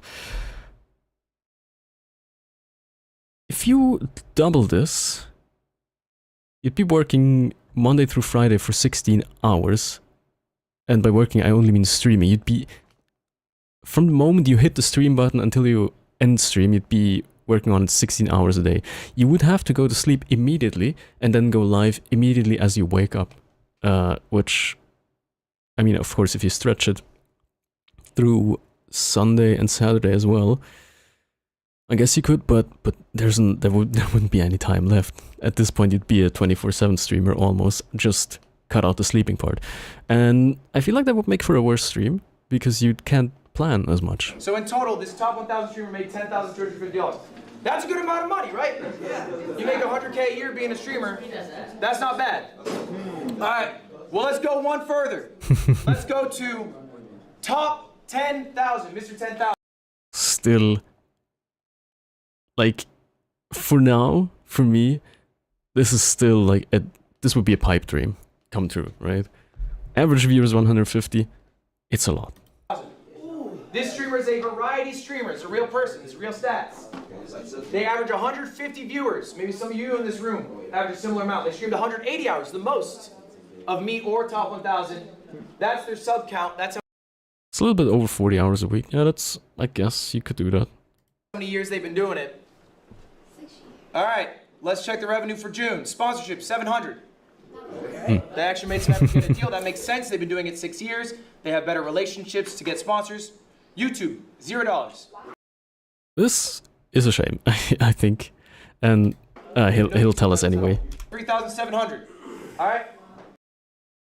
And that's for a top 10,000 streamer with 150 average viewership, which I thought was pretty, like, that's pretty good already. That's like really good. I don't see how else to describe it, but a top 10,000 streamer is, like, for me at least, in the unreachable, like, range. And they make 3,700. It would be livable. Like, I could survive on that. But it would be getting very, this would cut it very close. This would cut it very close to livable, which is why I don't think I can do full-time streaming and streaming only anytime soon. Now, I need you to put this into perspective. That is a top 10,000 streamer in the world. Right. That is not a small streamer. That is a big streamer. How many streamers are there in the world? Anyone have a guess? Let's hear it. 5 million? 5 mil. It's not a bad guess, Jason. You're wrong. 6 million. 2 million people. That's on Twitch too, right? On Twitch? And that guy is better than 6.24 million. It's insane, right? Like, it genuinely is insane how far ahead you need to be on like a reasonable wage. Top 10,000. And how much is he making? 3,000. 3,000. They're making about 40K a year, right? Roughly 40K a year. And that's top 10,000 in the world. Okay? The numbers aren't wrong. People trick you. They say stream makes a lot of money. It does. Right. For me. But this whole He's right. system is rich gets richer. Yep. The top makes a fuck ton. When a sponsor wants to do a deal, are they going to small streamers? No. They're trying to hit up iShow Speed, then they go, that's out of our budget. Then they go down the list. They go down the list until eventually they're stuck with me. I enjoyed this bit a lot. But also he's right. Like, it's so cocky, but he's right. Alright? So I just need you guys to internalize this. I'm gonna ask you one more time. Do you want to be a streamer? Are you happy with the lifestyle? Let's say for the rest of your life, you are a streamer who's... And I saw this slide, and I'm gonna be honest here, I saw this slide after the expose from this lesson, and I can't be a streamer. I mean, I am a streamer, but I can't do it full time. This is what this made. It was made very clear to me that full time is probably not in it for me, just because the living costs here are so high that even being a top 10,000 streamer wouldn't cut it. The 10,000th biggest streamer in the world. That is a successful streamer. You're making 4K a month. All right? Are you happy with that? Fuck no. You're saying fuck no. Okay, but what if that's the reality? Is it only worth it if you're top 100? Or are you happy doing the act itself? Is what you are actually chasing? And that's also a very important part. I mean, you don't have to be a full-time streamer to stream. Being rich, being famous, or do you enjoy streaming so much that regardless of the amount you make, you would love to do it for that amount of income? Is it enough that you are full-time, or do you want to hit these higher pursuits? And is streaming actually the path you should take to do that? That's what I'm asking you. Are you trying to be a streamer in 10 years who's making 5K a month? That's the question, and I don't know the answer. Yeah, as I said, he makes it very clear here. It's not a for me. it's not a viable path. Answer you gotta ask yourselves. There's some people in here who are streaming for the first time at Streamer U. Maybe they're trying out. You don't have to be a streamer, y'all. I know it's the buzz, but like, there are influencers. Okay, let me skip ahead a little bit. He does drive this point home quite a bit. I want to see hands if at any point I'm talking about someone or about something you're dealing with. I struggle to handle juggling clips and YouTube and streams. Guilty. I'm guilty of this. The third one, I struggle with doing clips and streams and YouTube. Yeah, I definitely struggle like balancing all those things. Because I'm also... Okay, this is something which I feel is also very interesting about my streams. I never feel like I'm very clippable. I'm not a clip farming, and I'm not a clip farm, basically. It's just that I also enjoy my streams, right? Sometimes I watch them back, and sometimes I just enjoy them on the side. So I think what I do is... There's definitely something here I just don't understand myself.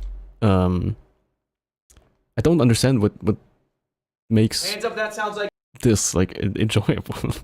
you. Keep your hands up. Yes. Keep your hands up if you guys It's definitely not don't clips. understand how YouTube works. Alright? Put your hand up, keep your hand up if this sounds like you. My clips do skip. really well, but I don't know how to convert to long form viewers. This is also kind of interesting because clips and long form is not the same thing, right? So a YouTube short, if you're in for shorts, you're watching shorts and you get shorts. Like as the recommended next video. If you watch long form videos, you get more long form. I It's see different. more hands up because I looked. 9 of the people in this class, I looked at you guys. You guys have 100. Okay, let's skip ahead a little bit. Why are you not converting? Why are you getting louder for y'all to... Oops. On long form versus short form, like they're a completely different person when it comes to long form streams, so you don't really see their That's what I'm saying. I think that's a really good point. I'm going to say this louder for y'all to hear. I'm going to repackage it in a different way. The expectation of the viewer is not met when they go to the long form content. That is what is happening to you. Oh, right, I almost forgot about this. It's good that I'm watching this a second time, I realize. It is really gold.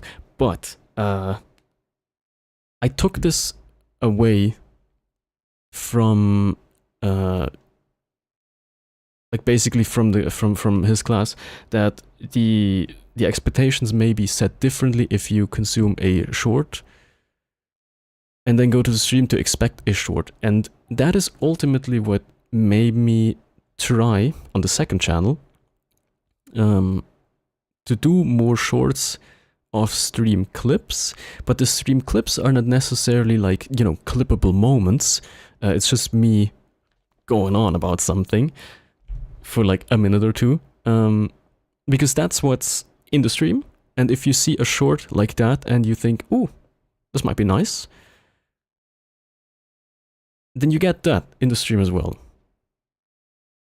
And I always thought that shorts would have to be, you know, crazy moments, but this made me realize that maybe it's better if I have the atmosphere like on display. All right? Now, before we jump into that, I have a question for y'all. What is worth more? All right, there's a little quiz time. Pop quiz. Let's skip ahead. It's worth more: TikTok follower, Twitch follower, YouTube follower. I don't remember what the right answer is. I'm pretty sure it was YouTube follower. Show of hands, who thinks Twitch? Oh no, sorry. In terms of like money, in terms of in terms of like how personal the bond is, Twitch is king. Like between you and me, like Twitch puts up the least barriers, so that kind of like, I don't know, you all, like, we hang out, right? It's basically hanging out together. And that's what makes Twitch, like, so almost intimate. Twitch. I think if you were to have 10,000 followers on TikTok, 10,000 followers on Twitch, and 10,000 followers on YouTube, Yeah, pound for you'd pound, be it's making Twitch. more money as the Twitch streamer. Okay? And ultimately, the reason why is the viewer buy-in. A viewer is going to be much more engaged as a Twitch follower than a TikTok follower. By design. By design. And it should be like that. I mean, you're live, goddammit. If you think about a TikTok I'm follower, live. it's straightforward. If they watch, all right? But there's edited videos, how many videos you're uploading, and you get with a live viewer, then you, and you're like, Okay, we skipped this segment as well a little bit. Yeah, I'm not disagreeing. I just the followers, yes, but YouTube has a way better like system of getting recommended. So even if you have if you have 100 followers on Twitch, you're not gonna. There's no. This is a different thing from what Ludwig meant, but this is also very important, right? Discoverability on Twitch, terrible. We all know this. Still do it. I mean, Just Chatting, which we are in right now, has 380k viewers combined. None of those will go like down into the mines and seek out the 1 or 2 viewer stream. I'd be surprised. Really chance to get 1,000 that is viewers. correct. There is no discoverability. That is correct. But that is a different question. The question is, pound for pound, which one's worth more? Okay, I don't have a live viewer count open usually. I just checked. It's not a 2 viewer stream. I'm surprised. Who are you people? Worth more money, correct. All right, guys, we're gonna tackle your problem today. My clips do great, but I can't get a lot of viewers. Here's the This is not me. I can't get the clip. I'm not clippable. deal. You cannot always be the clip. Except for one guy. He's so good at this. He's so good at throwing out, like, he gives you the piece of information first. Then he puts in a little joke, so you're more engaged with the slide when you come back to the actual slide. He's doing so well at teaching people. It's actually insane. In a different universe, he could have been a teacher, like genuinely. Even though there are some things he probably should cut out doing if he were to be a real teacher. Anyway, this would also get you burned out so easily. You can, if you are the clip all the time, the amount of energy that you have to put into it to like be ready to react to anything in a clip-worthy way, phew, I'd say you wouldn't make it for long. This is real. What happens to you guys is you're really good at farming clips. I think at this point, a lot of you really understand intrinsically when a moment happens that, oh, that was the clip. I'm gonna tell my clipper, or maybe you are your own clipper, you run your own clip account. Tonight, I'm gonna post that. I fucking nailed it. All right? You got. I never have this. Which is, it's not a shame, but it makes, also I feel like it's different for different people, because like, I had, for example, a clip on Sklimbo's channel. I just clipped it for the lolsies because I wanted to remix what he said. I think he said like, who let the dogs out? It was me. I let the dogs out.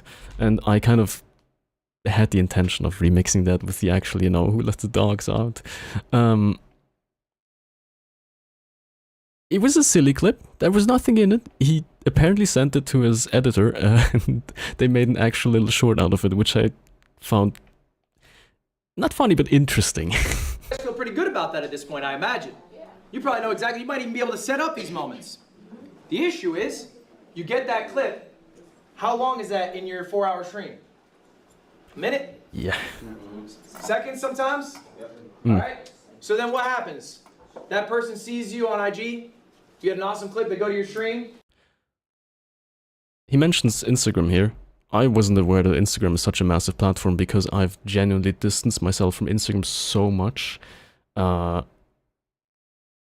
Because it's not the silly platform to post my pics anymore. It's so full of ads. And I have turned off personalized ads. And Instagram does everything in its might to like get me off Instagram, because it just tells me, oh, because of your non-personalized ads, you now have to take an ad break after you saw this one post, and then it gives me like an unskippable 20-second ad. So like, sure, I can also just like not use Instagram. There's a few VTubers who've encountered on Instagram. Damn it.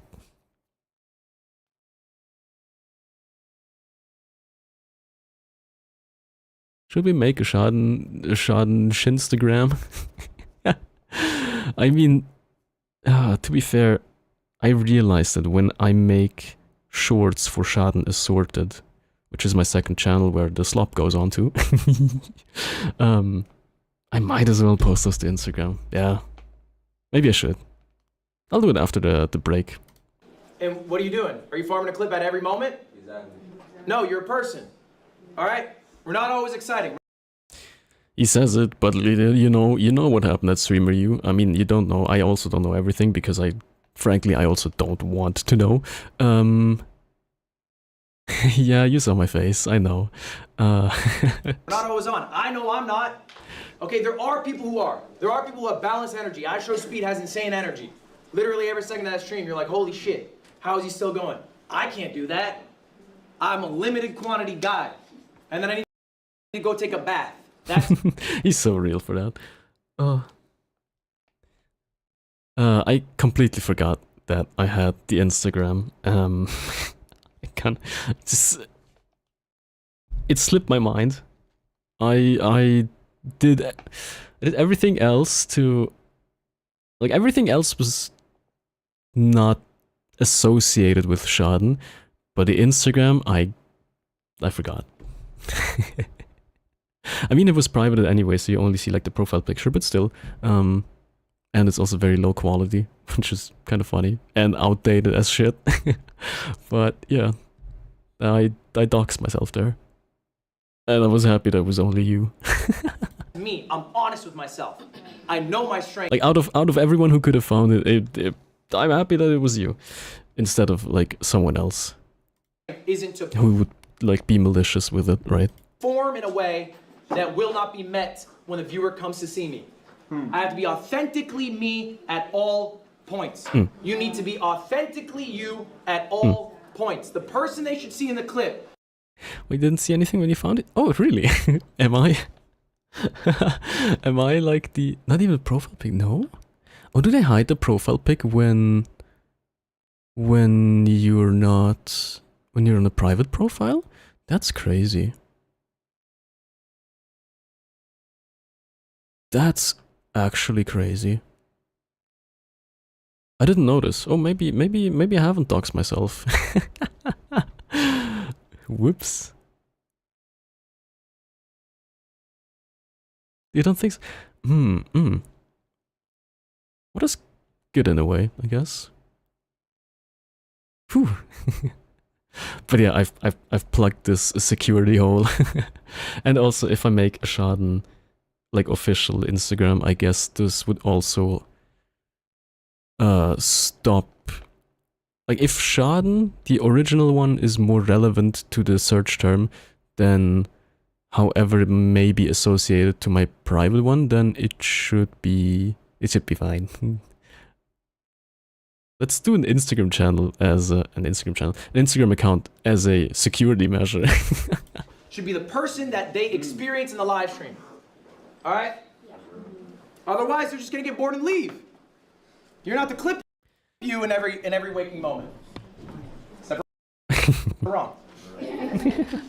Why did I show these people? What's special about these people? Any guesses? They are all on stream.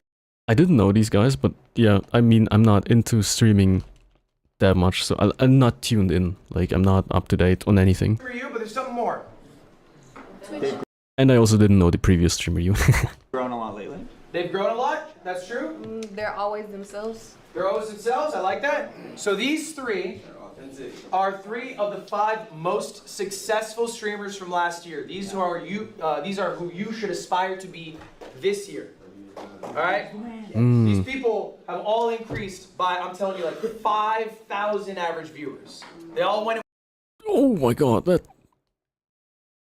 that propels them into top 10,000 immediately. Into top 1,000. Crazy. With hundreds, they now have 1,000 viewers. Okay, they're now doing amazing. Okay, I think they all have different strengths. We're gonna go all through one by one. What did Tota do at Streamer U? Built probably the strongest relationship. Something that many people struggle at, me included, and this doesn't necessarily mean like relationship, like just from person to person, but also the it's basically how far you can spread your wings when you're a streamer, is like when you have relationships with other people and just appear on their streams, they appear on yours, right? People makes, I should do more in that regard as well, but you know, there are 1,000 excuses, which I could say like why I can't do it, but at the end of the day, there are excuses. Of anyone at that event that was able to get him, you know, friends with Kai, friends with Ray, and Mafia-Thon 3, okay? Ooh, and also, almost died there. He says it right now. I'm thinking like of small scale relationships, but also like if you're at StreamerU and you have, for some reason, you just hit it off with a lot or something, you might appear in streamer games, right? Just because he knows you and he likes you and he thinks like, yeah, come on to streamer games. And that would be a huge boost to like you as well. To build a foundation, but build relationships with people here, okay? Arky, I think, is one of the kings of authenticity. Arky wears his heart on his sleeve. It is obvious to everyone who's with him and everyone who watches him. So what you get in the clip is what you get when you hang out with him in real life. It's what you get when you watch him online. He's the same guy. I think that's important. It doesn't have to be. Like, you can totally not do that. But I think that authenticity also, like, makes you a real person in a way. Like, you're not here to watch TV where it's impersonal, right? Where there's just a show going on. You're here to come to a stream, and it's different. And I think authenticity is very, very important in general. Like, I don't think you could do it without. I mean, some people maybe can. I don't think it's actually like viable to not be you on stream and make it big. Yano, probably one of the nicest motherfuckers I've ever met. And she's always like that. It's crazy. I expect her to break at some point. She never breaks. Ultimately, guys, look. Oh, he cut out a little quip there. he fronted one of the people there who was not as kind to her. What I really want you to take away from this is it's all right to farm a clip, but you should be farming it as you. Okay? Yeah. Don't, have a burst of 1 minute of energy. This is very important, actually. The fact that he cut out what happened there where he confronted one of the students in the class, because this segment is like you need to not be clip farming during this segment to make it good as a YouTube video, and he did exactly that. And then you're back to being somebody else. Be consistent. Be consistent in yourself. Be honest to yourself. All right. The content funnel. This is... You're gonna see this everywhere under like more popular English channels now in the comment section. The freaking content funnel. An idea of how to efficiently stream. Right now when you guys stream, what are your strengths? Getting a couple clips. Nice. Let's get more out of it. Let's get the whole stream to be like a clip. We can do better. I want you to start shifting material. your paradigm. A stream is now a recording session. I also saw a clip of like Connor reacting to this clip in particular, and I think Ludwig is about to say that Metal Gear Solid is terrible for streams, which specifically for this application, yeah, it kind of is. But in terms of like how much fun you can have with it and how much, like how entertaining the stream will be, I think he's wrong for that. Not everything has to be going into the content funnel. For Lud it does, because his whole brand and company is built around that. For a smaller operation, you don't have to.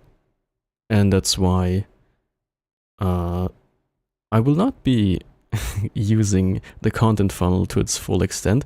However, React Slop Sunday is the perfect type of stream to put into the content funnel and get more out of it at the end of the day, and then put it on Schaddn Assorted, my slop channel, where lightly edited slop is garnished with a small intro. Right. We're not just booting up stream to fuck off for 4 hours, get 3 clips, go home. We're not booting up stream to play a video game for 6 hours and stream, go home. What? It is a waste of your time. It is a less efficient use of your time. This is...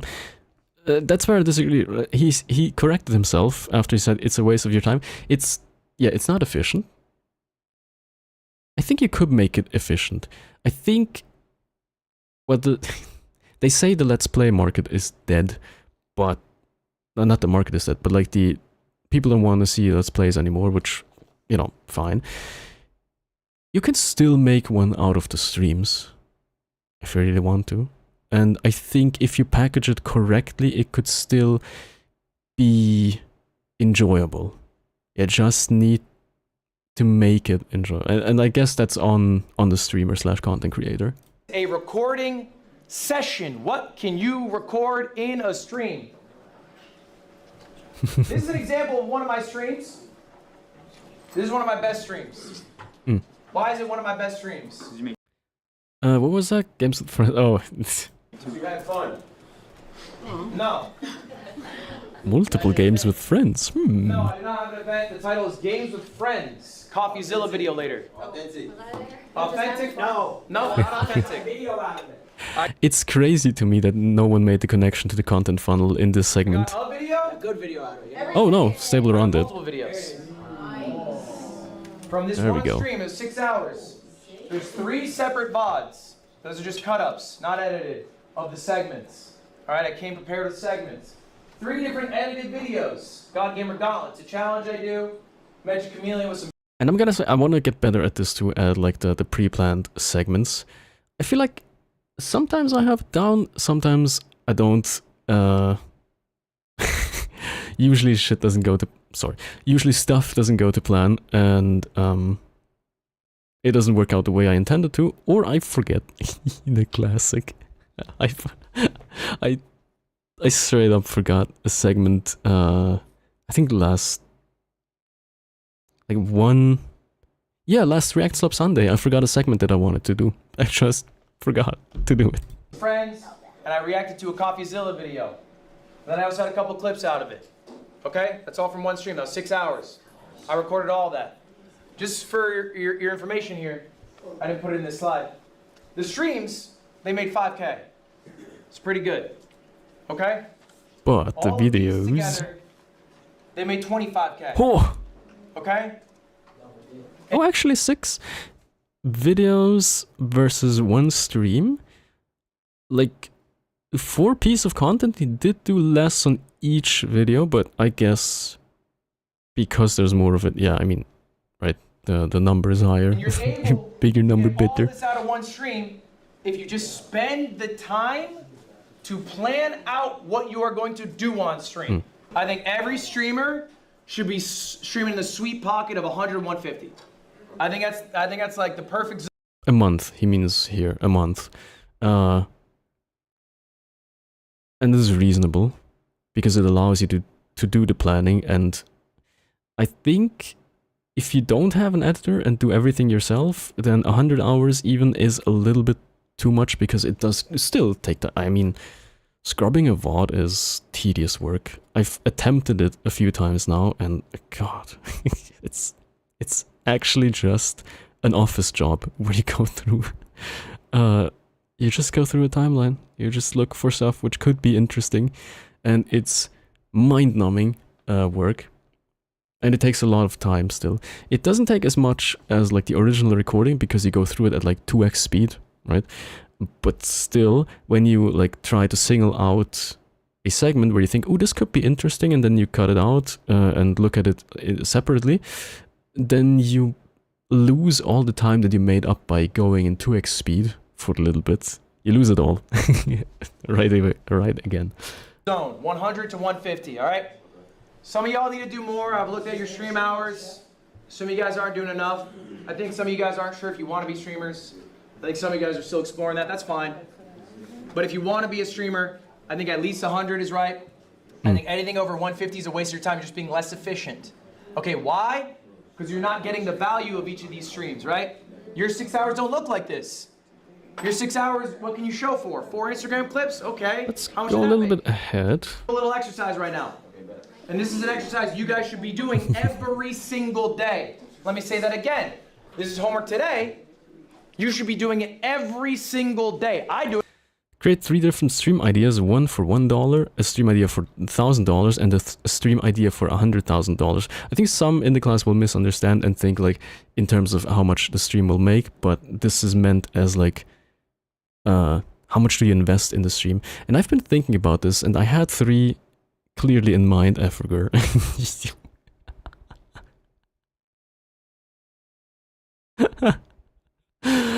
What can I do with 100,000?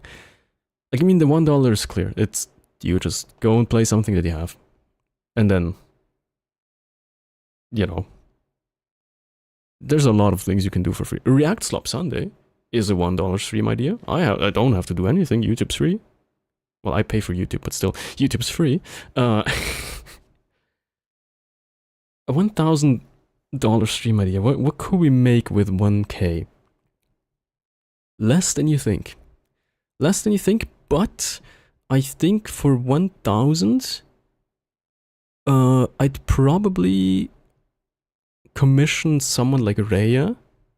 Oh, I don't know if she would do it for 1,000. But basically a game show. Like, remember the game show that Zazel hosted? Well, not the game show, but like, what was it? That was also one of my ideas, but, oh, fuck.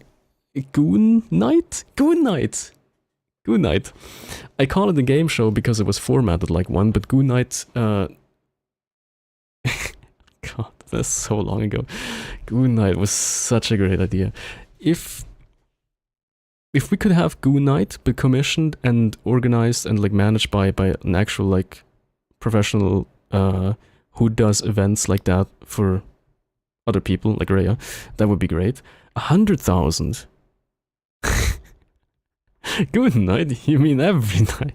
Every night is good night here at Schaddn.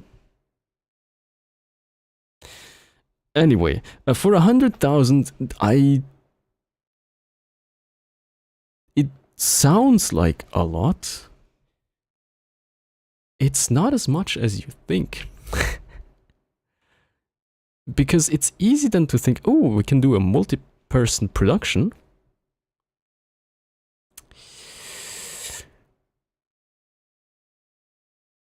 I mean, the costs run up very quickly, right? If you have like 10 people over a shoot that, you know, like something cinematic, let's say we do a, what are we on? A 3.0 announcement with like IRL stuff, multiple cameras, crazy editing. I think that would be $100,000 idea. Because for the props, for the people, for the camera rentals, for the, like, you know, lights and everything, those are also very expensive, even just to rent. You need, like, enough in terms of the team, you need catering. Those $100,000 are used up very, very quickly once you start, like, doing actual professional shoots. How do I know? Well... actually, should I say, let's say I knew someone who was in film. I knew the person very well. Yeah. We never talked about the cost of it, but like, you know. It is expensive. Camera equipment, very expensive, even if rented, which is crazy.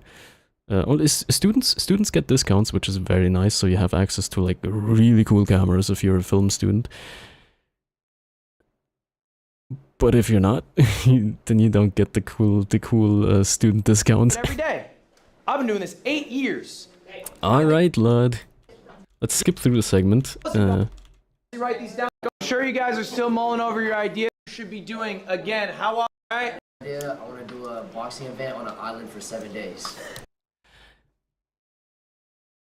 I never expected this, like, this answer from, he's Jason the Wien, right? Right. Because he's usually not $100,000 idea. this level-headed, but it's like an idea straight out of Mr. Beast's playbook. I want to do a boxing event on an island for 7 days. Like, and that's inherently interesting. I think it would do well as a video.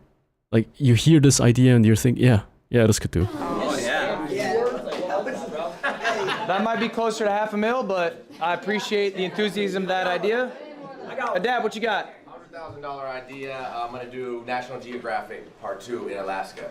I like it. What you got? I'm Fumi Bean. I really love D&D and storytelling, so I want to do a 360 immersive D&D session with Matthew Mercer and a bunch of really fun She just wants to have Matt Mercer. That's 100K? 95K Matthew Mercer, I got you. Yeah. Lacey, you're excited. What you got? $100,000 idea is the world's largest mukbang. Ooh. Oh my god. It's slop content. But like, no, I had the exact same thought again. Just making mukbang, slop content, easy. World's largest mukbang still has the connotation of like, slop content. World's largest mukbang, and then you have in the thumbnail like the 100K. Like, you make it clear that it is for 100K. How much food can you get for $100,000? It would be insane. Pretty good idea. All right, last one. What you got? Casino stream, can't leave till you double the 100,000. That's a good idea. That's a great idea. It's... If you can do it, I feel like... If you fail at that and you can't make the full story with like a whole... oh shit, I lost half of it, now I gotta make it back, and then ultimately you win it all back.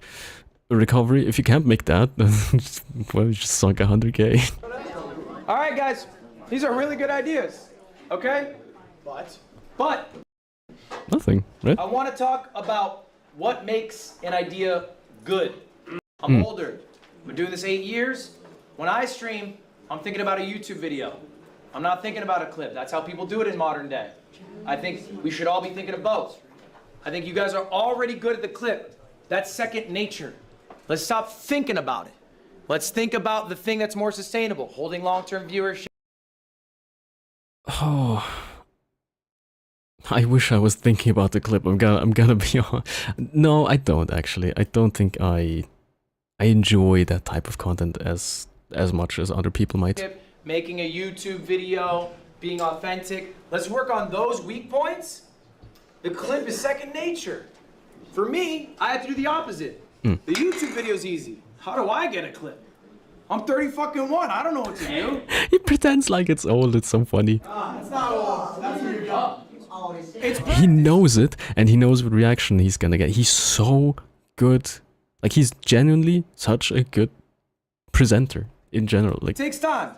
So anyway, I'm gonna go through a couple of my ideas here, and then we're gonna talk about what makes an idea good. This is one idea here. This is a thumbnail for it. It's called Bro v Bro. I stole it. A lot of people stole this idea. It's a good fucking idea. Great idea. It's basically... I find it so funny. He talks about it a little bit more later on as well, but like, so many of the good ideas are just straight up stolen, including title. me versus another creator, finding out who the better gamer is. We do a best of 7, competing in a variety of video games. All right, I've been doing this for years now. I know it's a good idea because Ron stole it, Jason stole it, Jinxie stole it. One note on that. When someone steals your idea, congrats, you did well. It's true, and I think it's a very good mindset to have. Do not feel bad about it. Do not be bitter about it. Do not reach out to them about it. It is okay. And here's ultimately the truth. Yeah. He's gonna explain it in a second. I don't need to pause. Someone who steals an idea makes you their ceiling. They will not be bigger than you until they do shit better than you. And if all they're But obviously, you can copy and not copy paste literally, but like you can copy the idea and get towards a point where you, let's say, have to reach that your own ideas, are not get swept under the rug. doing is mimicking you, then I promise you, they will never surpass you. This is $1,000. This is an older one. It's called an... Look,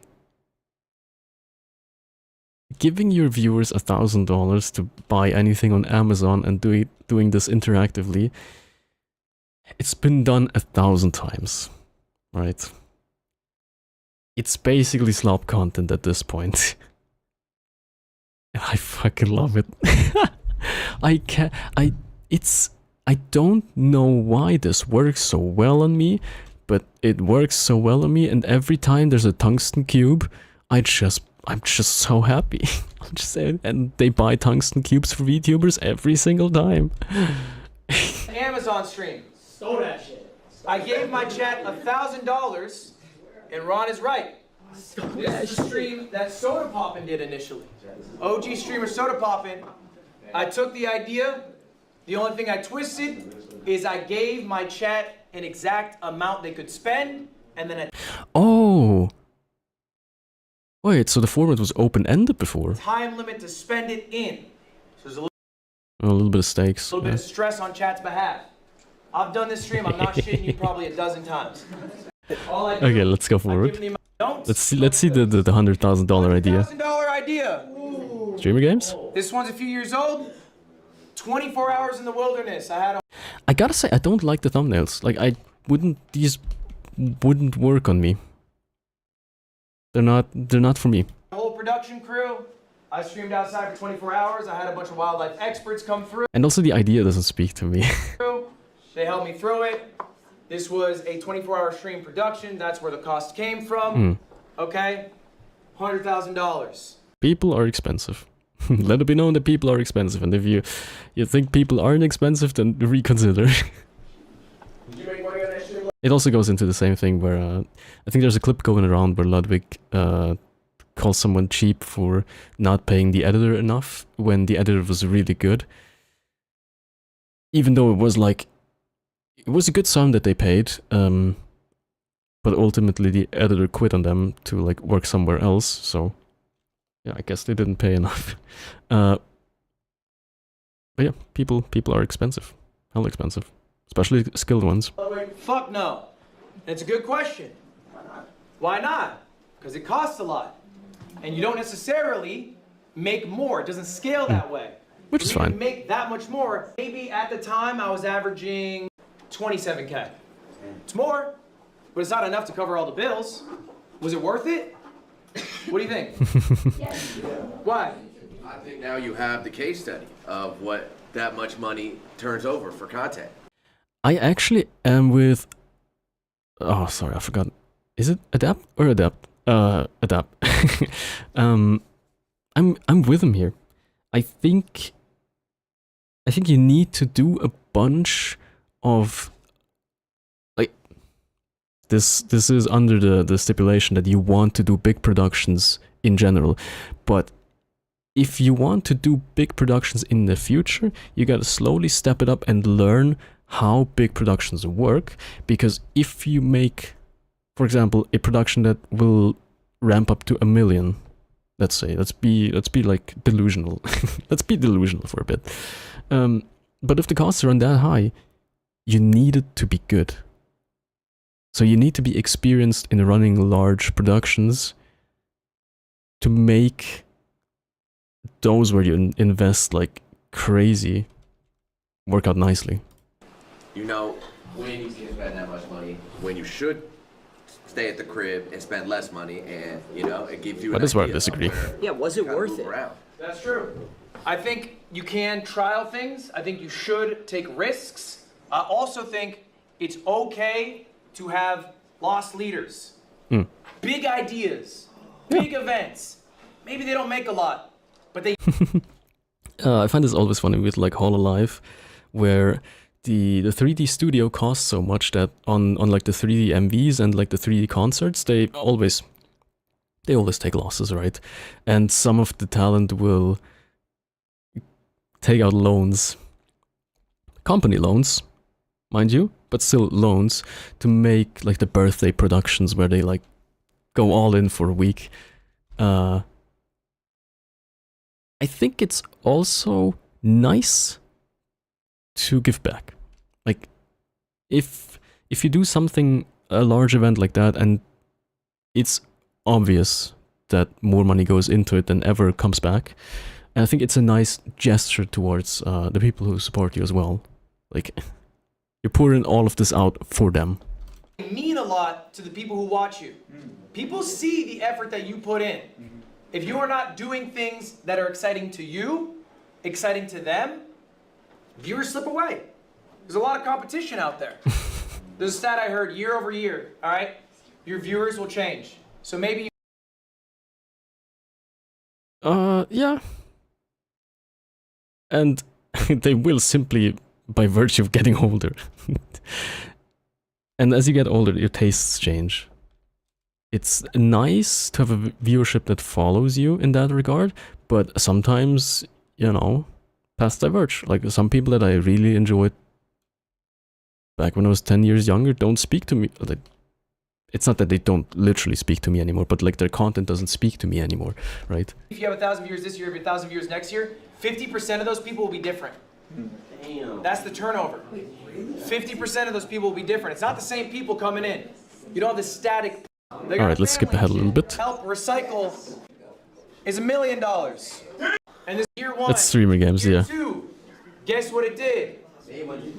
About broke even. I'm gonna skip ahead a little bit because I know this. The streamer games, they were like, year 1 was a little bit of loss, year 2 was like a little bit of turnout, and then year 3 it's expected to like beat. In a week ago? Yeah. You know, previous records. Anyway. Remember that. Something works. Keep doing it. All right. Next up. Christmas. Christmas. This We is love something Christmas. that I've thought about a lot. That helps me a lot. That I'm just maybe will help some of you. Do you guys remember being at school? For some of you, it's not that long ago. And It's true. Alright, give me a second. I need to open my window. It's so warm.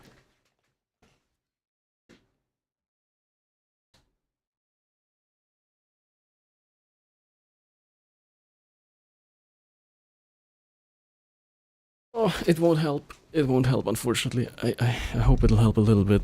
I can point the fan at myself. Yeah, that's good. That's good. Oh, that's really good. That's nice.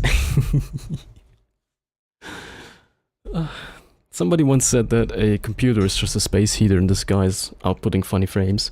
And it's true. It is genuinely just a space heater. Holy. you're fucking sick of school, but Christmas is around the corner. And that's exciting. That brings you there, pulls you, it literally pulls you through the last week, month of school, whatever, because you're excited to get to Christmas. I feel like it's definitely that way for me still. In university, with an asterisk, because Christmas is also a little bit stressy. Usually the exams start right after it. But still, I like the festive spirit. Christmas excites me, and I can't help but look forward to it. Okay?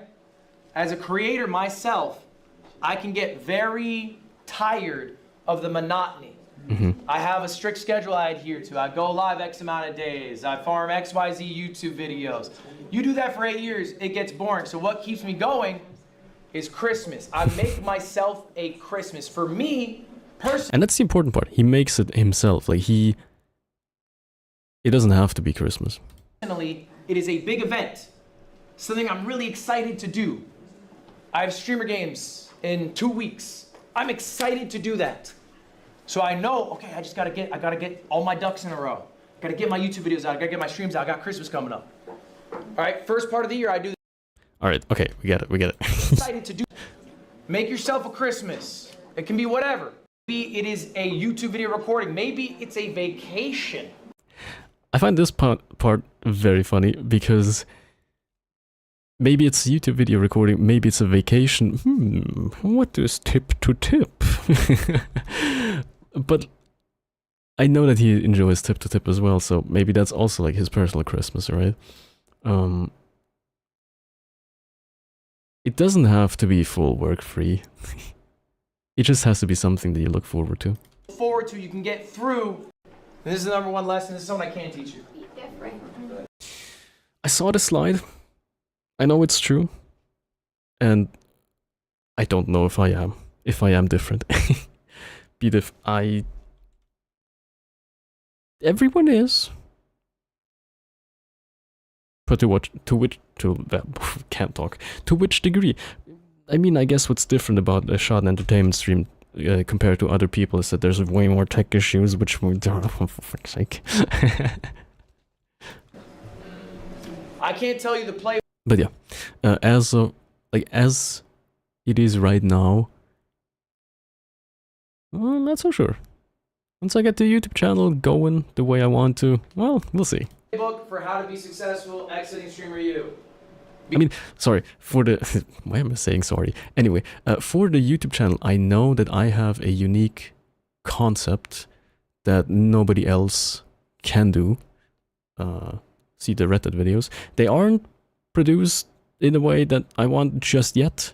I'm still learning how to like write and edit the videos in the way that I want.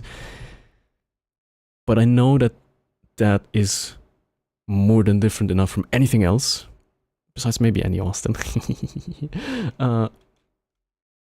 to make a difference. I fully believe that it has potential. Because if I did, you would all use it and it wouldn't be successful. Someone here is going to rise above the rest. Someone here is going to offer viewers something unique that other people aren't offering. I find it very nice of him that he says someone here, but it doesn't have to be even someone at StreamerU. I'm a small streamer making a cozy environment. Okay, I've seen that. Maybe that's fine, maybe you're happy with that. That's not gonna be the person who's the #1 streamer come out of here. I'm loud. I like being the center of attention. That also already exists. Okay, we have enough of that. You are not gonna be the #1 streamer. He's so fed up with it. You're coming out of here. So what are you doing to be different? It's tough. Right. This is intrinsic. This is Steen Sinat. Hey, Ludwig, I'm just here to look around. Guys, we have about 5 minutes. I am, again, so surprised that Kaizenat organized this. It doesn't feel like a Kaizenat event. Like, once again, I don't know Kaizenat very well. I just know that he's a huge streamer. But I feel like his streams are in the high end. You know, I guess StreamerU is a drama farm at the end of the day. Maybe, yeah, maybe it is on brand. Left in class. I Like, very clippable. StreamerU is very clippable. appreciate you all being very attentive. At this point, I will open it up. Does anyone have any questions for me? This is the last time that we will be meeting. All right. That you've almost quit streaming or content creation. It's a good question. What's a time I almost quit streaming? It was early in my career. I was a part-time employee at a vape company. I was head of marketing. I've heard that story before, I I think. smoke vapes. I lied on my resume. After, I would go home, I would stream. Work stream, work stream, work stream. It was a lot. Oh, that must have been close to burnout, though. But I really love streaming. Oh, okay. In that case, Here's it's the crazy fine. thing. I had the best stream I had ever had. I averaged 1,000 viewers. Nice. The next day, I almost quit. I find this particular example so interesting because you would never think it would be him that says it. Because I knew the number that would show up would be smaller. And that ate at me. To the point where he didn't stream, right? It happens to everyone, I feel like. That if you know you can expect a drop, it stings a little, and you don't want to do it, but like you still do it. I think I posted like the Reddit videos. They did fairly well for the first time on the channel, right? And I felt really nice with averaging, let's say, 1,000 views on both of those. And the next video was a song cover that I did, and I knew that my song covers, they don't really get, they don't get any reach, but also the song itself was not very popular, so the people who would listen to it in the first place, like there was a small audience for it, and the small audience was even smaller because it was a cover instead of the original, so I knew it wouldn't perform. It still starting to like see the numbers be lower, but it was expected, I knew it, and I still did it. And I don't think that having this extreme of a reaction to this particular phenomenon is I don't want to say that it isn't normal, but it's interesting that he had such a strong reaction to this anticipation of the drop. I lied down in my closet for 4 hours instead of going live that day. This is something that you guys might deal with. Okay, maybe it's imposter syndrome, maybe it is just paralyzation. Answer? Just get over it, just do it. Okay? Here's what I realized. Streaming is an impermanent thing.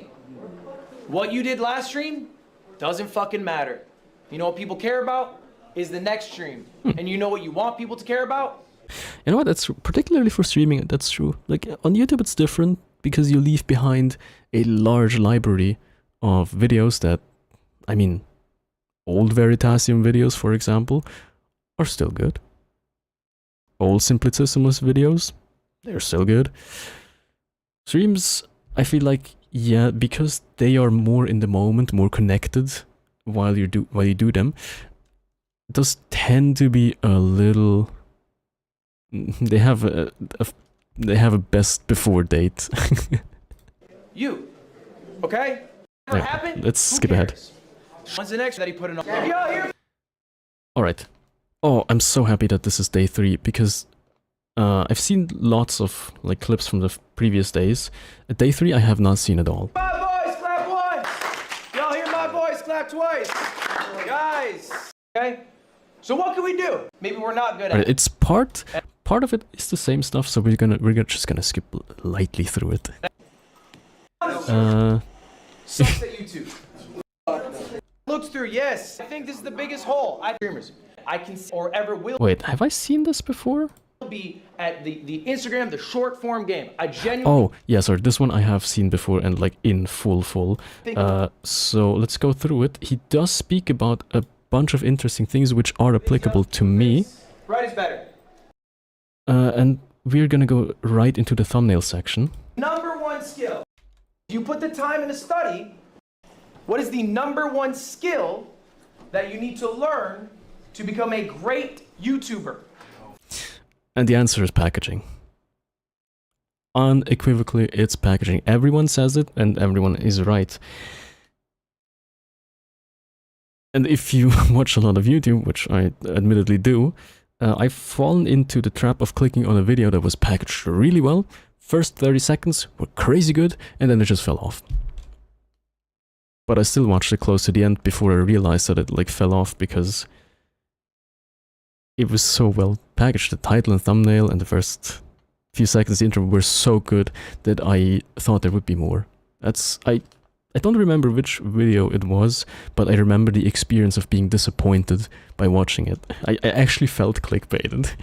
The number 1 skill. But it did work. It got the click and it got a bit of a view out of me. You gonna be good? Alright, let's skip ahead. Go. There we go. That was tough. That was tough. Unfortunately, or maybe fortunately, depending on not a platform for creative, but I'm sure if you watch other YouTubers, for marketers. This is also interesting, where he goes into the packaging being like, YouTube is a marketing platform at the end of the day. And you need to adapt to like what works on the platform, and you have to put the artistic vision back a little bit. It basically, what he says is it doesn't matter if you make a crazy good video if nobody clicks on it, because let's say title thumbnail is too artistic for someone to like click on it, and that there are certain formats that work and some stuff just doesn't. And sometimes it's hard to balance being experimental, try out new stuff that may work, maybe not, and try old formats that worked. Okay. I don't have much pedigree in this, right? But I don't know if you've seen it, but there's a second channel slop video where I said I infiltrate, what was it? I think the title was how I infiltrated this VTuber's Satisfactory server. And I put up an image of Kanubi, and I grabbed a screenshot where we were all in shot and drew an arrow at myself and wrote me on there. Tried and true format, title and thumbnail, like this is YouTube staple stuff, right? Maybe not exactly Satisfactory server, but like how I infiltrated whatever is just, it's a classic kind of format. The content of the video, terrible. I don't think it's good, which is why it's on the Slop channel, because it was sloppily produced. It was all true. I did spend, I think, a good 3 days on actually writing it, but it's not, just because you spend a lot of time on something doesn't mean it turns out well. And this is what I experienced there firsthand, which is why it landed on the second channel instead of the main channel. It did numbers. It actually did so well. And you can see it in the viewer retention graph, where the first 3 minutes are, I think they're over 50% had stayed, and then it just falls off. And after the 3 minute mark is exactly where I swapped from the like the scripted stuff, which I gave up half of it, to a more off the cuff, loose like recording of the events. And I tried my best with the background footage to match it to what I was you know, talking about, but I didn't have footage of when I actually was on the server, so I had to get everything after the fact, which meant that it was not, like maybe some buildings were not in the right state anymore, as they were during the time that I was talking about. So I don't think it's a bad video. I don't think it's necessarily clickbait. I do explain why I basically say I infiltrated the server. It was kind of funny. And I had never thought I would utter a sentence in the sense of that my life depended on Reddit for this to work out, but it did. This is actually one of my favorite things in the whole thing. Okay, I can't glaze my own script. That's crazy. Anyway, it wasn't bad, but it wasn't good. But the packaging was an established format that works well. Everybody knows it. And what do you think? It worked well.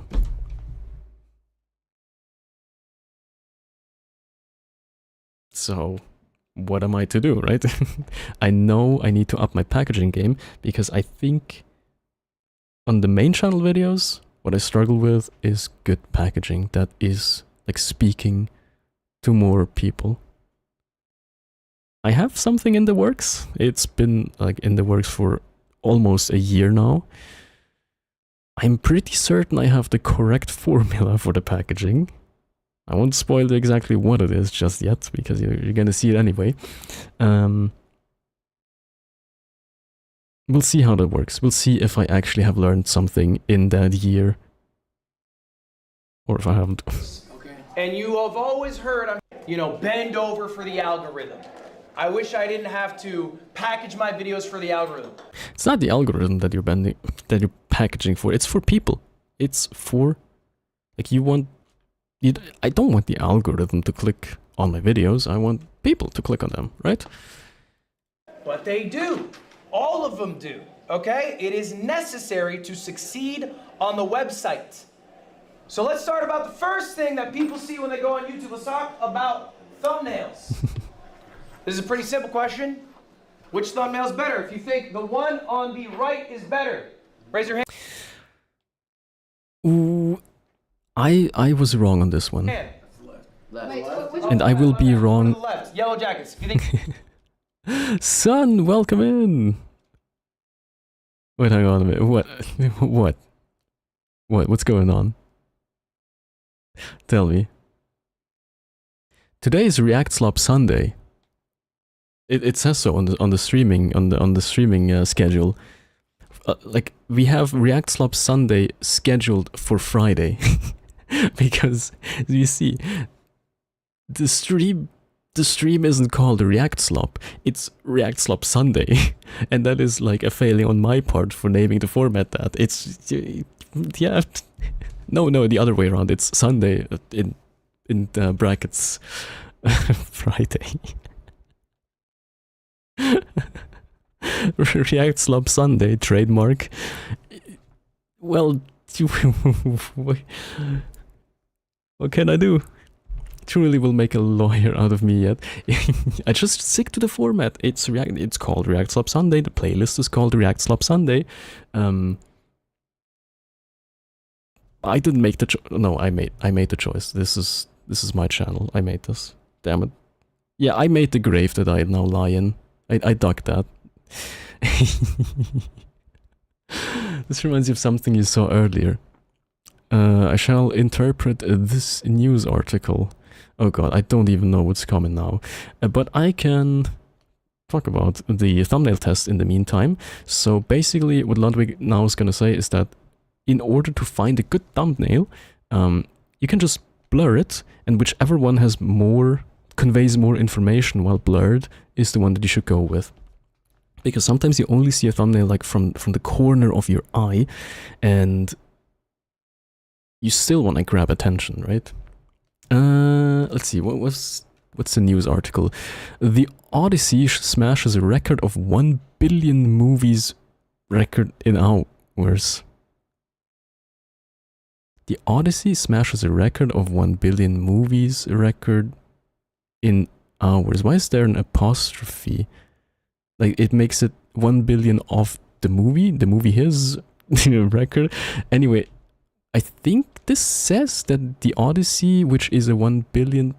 No, it's not a $1 billion production, is it? How expensive is the Odyssey movie?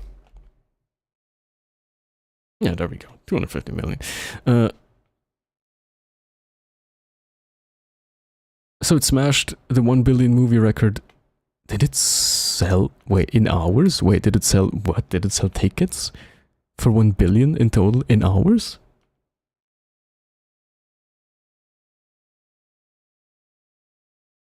Ads? Oh no. Oh, I never... I never see the ad break when I'm in the wrong Twitch sub chat. Oh, that's my bad actually. I need to remember that I need to be on the chat window to see when the ad break crashes my stream. Oh, that's so annoying. That's so annoying. I wish it would show on the other page. What could I do to fix this? I could do different OBS windows, I guess. But that would clutter it up again.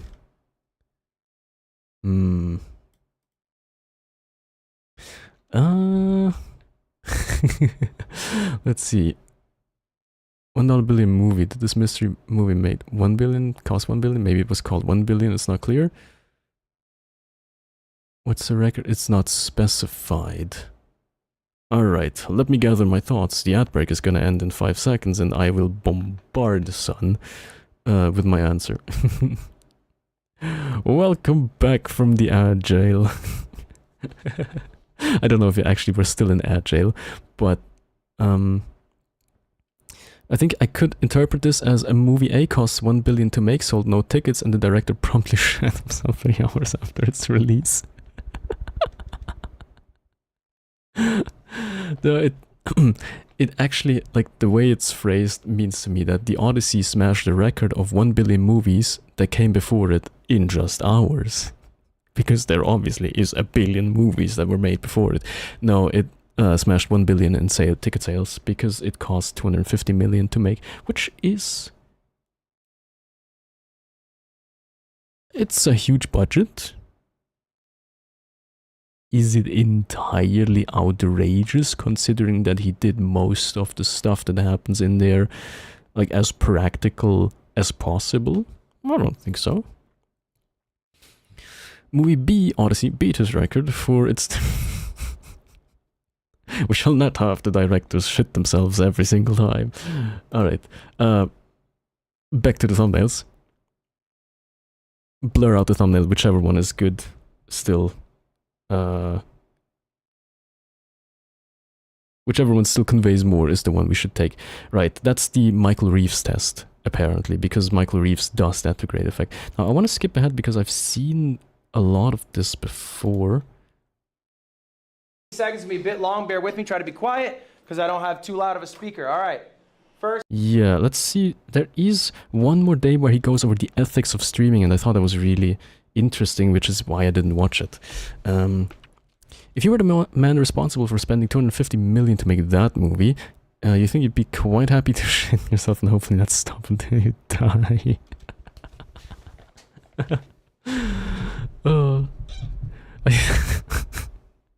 It's quite funny to me that Christopher Nolan, who did so many cool things already in terms of, like, films that he released, it still never stops. He just goes again. Christopher Nolan is just a creator at heart. He'd do well on YouTube, I think. What do you think, let's see some hands, the most important thing to get out of a collab is? Okay, so that's that final day, so we're gonna get into this. I'm gonna go overtime by a lot. I actually was shooting for 11:30, but we're gonna go overtime a little bit, unfortunately. You've seen a clip of the movie, and the Trojan horse half buried on the beach. They throw spears at it. It's all practical. The Trojan horse was real. They built a freaking model of it. What is the most important? They do as much as they can in freaking practical effects, which is... Nolan is insane. Thing. I don't have a guess. If Nolan ever had to make a 9/11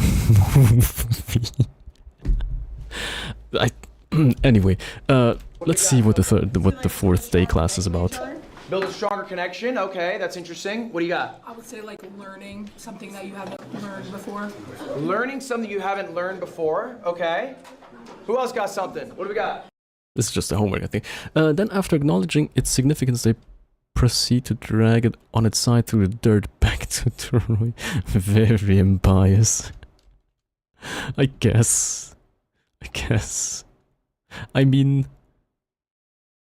they already, like wailed on it. It would be hard to drag it upright back to Troy. I think meeting someone that you would want to continue to make content with. Okay, like strengthening relationships, similar to the first one. I think having, like, a different, like, if you collab with somebody that's under your umbrella, it's like different eyes on you. So, like, trying to get people from a different umbrella and sort of cross-pollinate audiences. Okay. Kind of important. It gives. Because, like, if you collab with someone who's, like, in another niche, you know, you like cross niche. That makes sense. Fuck. I wanna know what Lud thinks why networking is important. But first, in the actual story, they put it on wheels and tear down their own walls to make a way. They tore down the walls? Oh, I didn't know that. But it makes sense. I mean, the horse was huge. Also, alright, let's see why networking is important in streaming. All that, most important thing. Guys, the absolute most important thing you can do in a collab. Have fun. Okay? What? Clearly the most important thing is to exploit the other person for as many views as you can. No, it's true. if you don't do a collab to have fun on stream with another person, like just don't. It's not worth it. Speaking of fun on stream, I really need to get the Baldur's Gate 3 group chat on fire again. We're always like, oh, we should do it again. And then we kind of like, oh shit, I can't do this date, and we drag this out endlessly. But I really want to do one again. It was a sacred gift to Minerva. The gods even deliver instant death by snake to a man who dares to distrust it. Kill his children too. What is going on in ancient Greek history? Wait, it's so much drama that you could put Streamer U into Greek history with the amount of drama that it has. That is literally the #1 most valuable thing you can ever do in a collab. Is do it again. That is literally the most important thing, okay? It is ultimately a relationship. It's an interpersonal relationship. Is there a third tertiary thing going on? Okay, viewership success, yada, yada, yada. Sure. But if you're not having fun with somebody, even if the viewership's great, are you gonna wanna keep doing it? No, Okay? of course not. If your interaction with the streamer is, let's just say a hypothetical, you're at a university and they throw sauce on you and they have 150,000. Hypothetical, he says. That's exactly what happened at Streamer U, by the way. It's a famous statue of Laocoon and the Sons. I've probably seen it. I gotta admit, I probably have. I'm not as cultured. Viewers, and so your But you're free to post it in the Discord. I would like to see it. viewership goes up because everyone wants to see what happens after the sauce is on your body. Is that someone you want to hang out with again? Do you want more sauce on you? Ludwig is right here. Like, I would never want to hang out with a nuisance streamer. I'm just not built for it. But I have to look at it. I will look at it. I shall look at it live on stream even. Probably not. So maybe you'll want to avoid Rakai. But the other calls him out just like that. That's crazy. It's literally a list. I'm going 1, 2, 3. In my one thing that I focus on is everyone who went had a good time. Because if they had a good time, they'll come to All right. He's doing filler content. better of a time. Okay? If you are setting up this collab idea, maybe you had the idea. Make it as easy as possible. What you are going to do, where you are going to do it, when you are going to do it, how long it's going to be. Communicating all that efficiently is super valuable. Okay? Maybe. I think it's important. I have slacked off on this a little bit, but usually when I collab with people, then it's first of all, I mean the what we do with that is like usually planned in advance, right? But when I say, let's say, usually when I collab with Zazel, for example, then we'd make up a time. When do we meet? When does the stream start on both ends? What do we do roughly during the stream? Or what is planned to do? And what time are we shooting for, like, to end it? Like, this is all decided in advance, really. Sometimes it doesn't work like that, and things happen, and you know, it goes off the rails. But usually that's how collabs work. With me, at least. This man, probably in the statue of Laocoon, suspected that there were Greek soldiers hiding inside the wooden horse and that it was all an elaborate plot to destroy Troy, so the gods punished him for it. Oh no, he dared question the gods, even though he was right.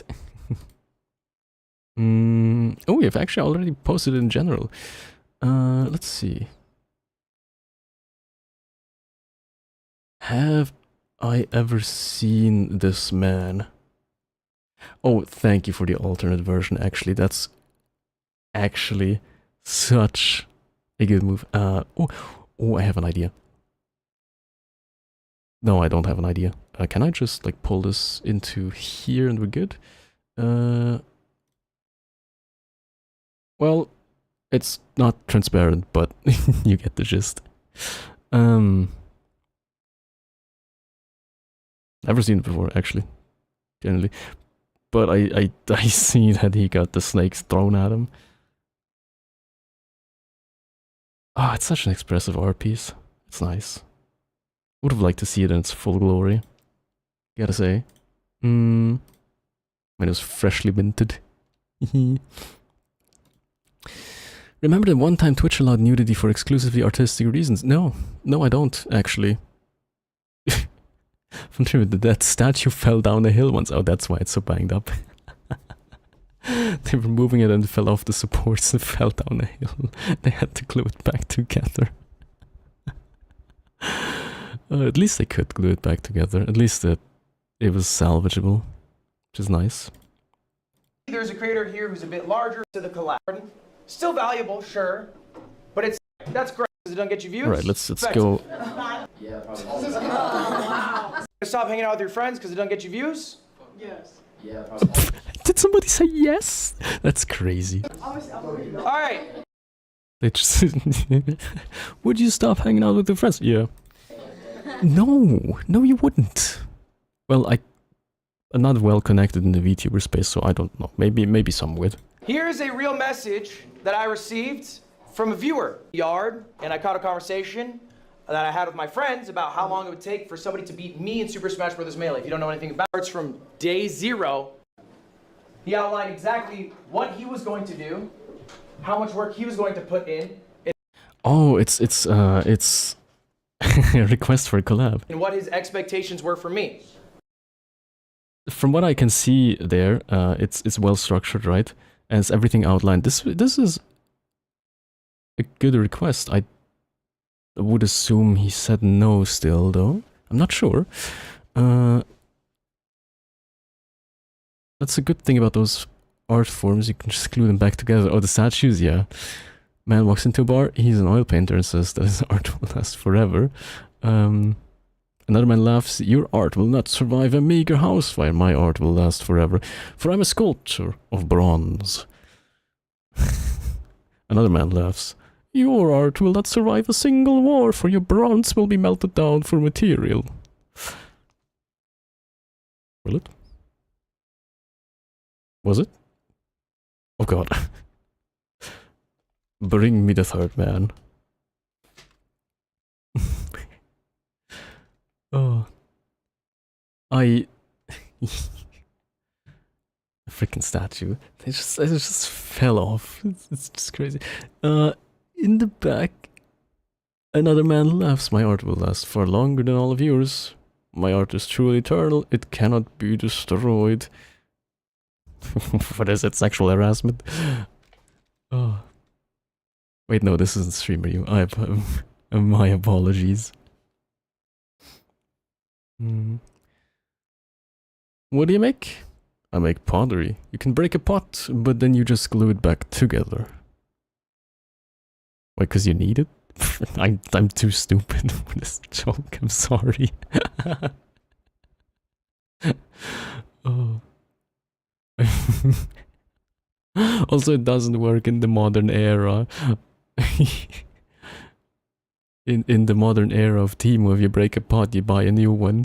Virtually all the Greek vases we have today were found smashed in the ground. Makes sense. It's been a while. And we did glue them back together, I guess. It may last forever. Alright. Now this came all because we were talking about a hypothetical situation. How long would it take someone to learn? He wanted to make that reality. Do you know what I said to Rui? Snap yes. Why? He made it easy for me. Sounded fun to do. And I like the guy. I think he did say yes. That's crazy. Because like it was a message just from a guy, right? But it was very professional. Oh, if that's all it takes to get to Ludwig. putting in work. I collab with people all the time. I collab with big streamers. I collab with small streamers all the time, constantly. And I will collab with literally anybody in this room if you come to me with a good proposal that makes it easy on me. I'm trying to think about it. Like, I'm, contrary to the indication of the title of this stream, I am not actually like a full-on fan of Ludwig. in the sense that I haven't been so for long. And I don't watch his streams. I'm more of like a YouTube lurker of like the actual Ludwig channel. I don't know if he collabs a lot. I know he runs a lot of events. There's usually, yeah, I mean, there's usually other people involved in the videos. Huh. But also, if somebody comes to him with a plan, it's, like, if the expectations are very well laid out, then it's easy for him to work with that person and like, yeah, just, it's easy to collab with, right?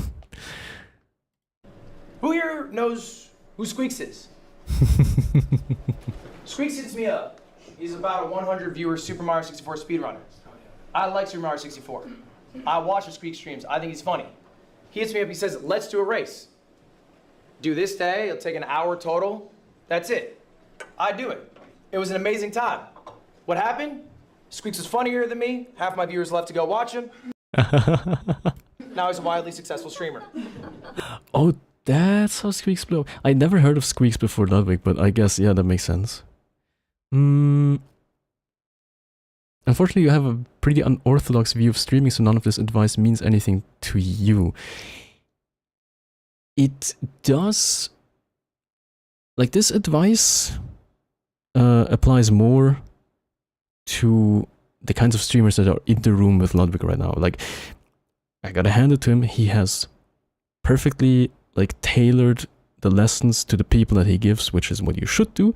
I'm still surprised that he did do the work to make those adjustments to his like coaching. It's nothing new. Like I figured out. Well, I've been told that he has made this kind of like this is all rehashed advice from previous videos that he has done, just slightly updated and tailored towards the streamers in the room. So that's also some of that, because for example, like we as VTubers, I don't know, the community is a bit smaller. I don't think networking is necessarily harder, it's just that many people here are also quite introverted, so it's hard to actually get to know new people and it's hard to reach out. Most people use streaming as some sort of enterprise, a pursuit aspiring for success, and the collab is an opportunity to grow. Well, that's what we're... I wish you had been here earlier. I really wish. Basically, we went over it, and Ludwig shattered every single preconception of like trying to do it for success, because ultimately the chances of any one of us becoming as successful as like the big ones are gonna be are minuscule.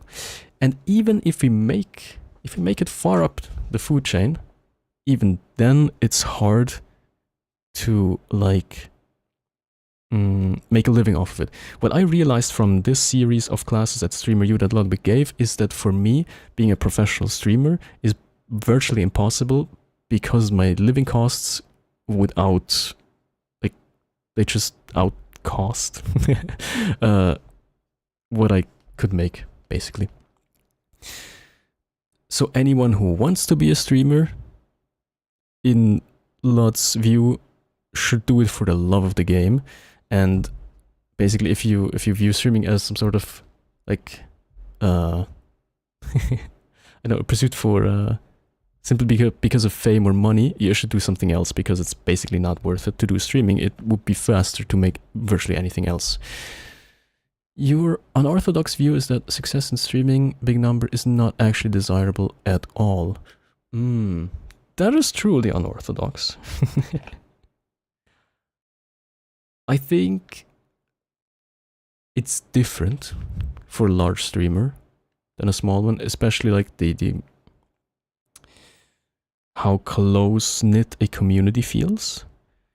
I still think that at a size of like 100, 150 concurrent viewers, it's easily manageable with chat to like recognize everyone, to talk to like people you know, and to have good conversations on stream and interactions. If you grow into the thousands, it slowly, it like peters. there's a distance that grows between chat and the streamer, which is unfortunate, right? But inevitable if you grow too much. You shouldn't pursue streaming for fame or money, not because you have a low chance, but because the goal is not worth having in the first place. I disagree with that. I think having the reach is desirable because it makes it possible for it to be your main thing. And I kind of want content creation to be my main thing. Because, well, basically I want YouTube to be my main thing. And streaming, like, kind of on the side as a way to connect with the people that like the stuff that I do on YouTube. This could be you. All right, guys, this could be very important in collabs, and I'm sure you've experienced this. Be careful of what you become in pursuit of what you want. Ooh. A lot of you guys are very successful streamers at getting clippable moments, posting them to Instagram, TikTok, wherever, those blow up. And you might notice that a lot of people here maybe go a step too far. They cross interpersonal. At StreamerU, there was so much stuff that like just crossed over the line of what was like reasonable and funny into just straight up abuse. Use the analogy of a music band. What would you prefer, to be a music band playing at a big concert to thousands of people, or to be a local band playing at a local bar to 15 people? Once again, son, we will disagree on this, but I want the big stage. I genuinely do. It's a dream. It's one of the dreams of mine. Most people want the big stage. Yeah, I am. I'm most people. No, I'm not most people. But I don't like. For me, it's not wrong to want the big stage. You don't find it appealing, right? You'd also. I think I personally like the atmosphere of being in the crowd of a big stage. I quite like that, I gotta say. So I think you also probably would prefer the small local bar to enjoy like a performance of a band, right? At the local bar, you know those people. They know you, they're your friends, right? At the big stage, you know nobody, you are alone. In the audience, and I can only speak about this from a, like, you know, metalcore point of view, because the only concerts that I've been to have been from Bring Me the Horizon. Oh no, I've been to others as well. But in a, let's say, audience that's there for the metal music, you definitely, you kind of become part of a big mass. Like it's the boundary between yourself and the other people kind of like melt away a little bit, and you just become one sea of people enjoying the music. If you're famous, everybody already knows you before you know them. They have ideas about you. You can never be a stranger. That's true. That's one of the unfortunate realities, is that people will have preconceived notions about you. I didn't like Ludwig. I didn't like the guy. Why? Because of stuff that I've like seen on the fringes of him, like clips. I only knew him from like the time where he did a subathon where he was loud, obnoxious. He's not like that. He channels. You know how Northern Lion is a streamer for 30-plus-year-old guys with a job and a specific type of autism? Ludwig is that, but for a more, for lack of word, pop audience.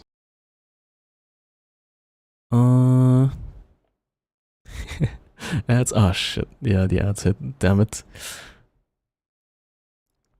I'll reply to the comments later. Let's continue. Personal relationship boundaries, to get a clip that will be more successful because they're doing something out of pocket, something a little crazy, something a little wild. This is happening constantly. Okay, we know about this. Right now, an overwhelming amount of people know your faces and names, but don't like you because you've been on other people's streams or whatever. What's gonna come from that is, and I'm sure some of you've experienced this, you might get hate farms. There might be clips in context, out of context, that blow up way larger than an audience you are familiar with. And that's what happened with Ludwig for me, basically, though I think he did change a little bit. Okay? Right? And if you guys know anything about the internet, they have zero grace for you. They're probably being pretty mean to some people in this room right now, and that doesn't feel very good. Another note on That's true. Right, welcome back from the ads. I missed the prompt of the ad popping up. Right, for you, the ideal life is a quiet one of being in a small circle of friends, unbothered by the world. That is entirely reasonable. Like I don't. I don't want to say I don't see anything wrong with that, because that implies that people could see anything wrong with that, which I don't think should be the case. But yeah, this is like, yeah. By all means. that, your streamer friendships are constantly being tainted because there is a third party in that relationship, the viewer. And then the final one, and you guys are going to all have to deal with this, is you cannot control your reputation. You literally... Yeah. No matter what you try, you can't. cannot control it. It is out of your hands. It is an act of ego to try to control it. But ultimately, the good thing is your reputation does... I mean, he can say this with such confidence because enough people have tried and failed. not matter. The relationships with the real people in your life, okay, your tangible friends, the people you stream with, your friends, whoever, your family, that is what matters, not what the people online think. It's a very easy thing to say. It's a very hard thing to do in practice. I'm just saying this as a reminder for you all. This down-to-earthness is really what roped me into Ludwig's content. Like, this level of, like, just realness, I guess, that he displayed during these lectures that he gave is what ultimately, like, converted me from being not a hater, but, like, you know, to a fan. You can't affect what people think of you, but you can choose what you share with the world that will lead to that reputation. Of course, I think that's exactly what he implies here. Promise you, okay, no matter how loud you think the noise is at any moment, from hate, whatever, it does go away. The things that stay with you through those hard times are going to be your personal relationships, okay? Now let's talk about the tips and tricks to get big fast. Let's go. Because I want all of you to succeed, and I see those numbers. 87% never hit the peak again. Let's do it. All right, I'll take Look notes. at these tips right now. Guys, this is an easy guide. This is basically the frick. He could have just written "get rich quick" on this. It's the same kind of rhetoric. You follow Dave Bull on Twitch, who has like 70k followers and runs a business that makes millions, and his reputation is squeaky clean because he's practically a saint. Nice. Yeah. And I mean, the only way you can do that is if you're actually a saint and not just pretending to be. Because if you do pretend, like every single time that someone has pretended to be someone on YouTube or on Twitch, I feel like it has, like it always comes crumbling down at some point, right? James Charles comes to mind for me. I'm actually not updated on what happened there. I just know that they blew up, and then suddenly, like, the whole thing imploded from one day on the other. Think of the saying, the chat reflects the streamers. You think it has some nuance. You guys are way too horny. It does not reflect the streamers. You guys are way too horny. It does have some nuance. The way the streamer behaves, what they say, serves a sort of... You attract a certain audience with the way that you are. And yeah, some people are luckier than others, I guess, in that regard. You, you should be mad, but I might be right.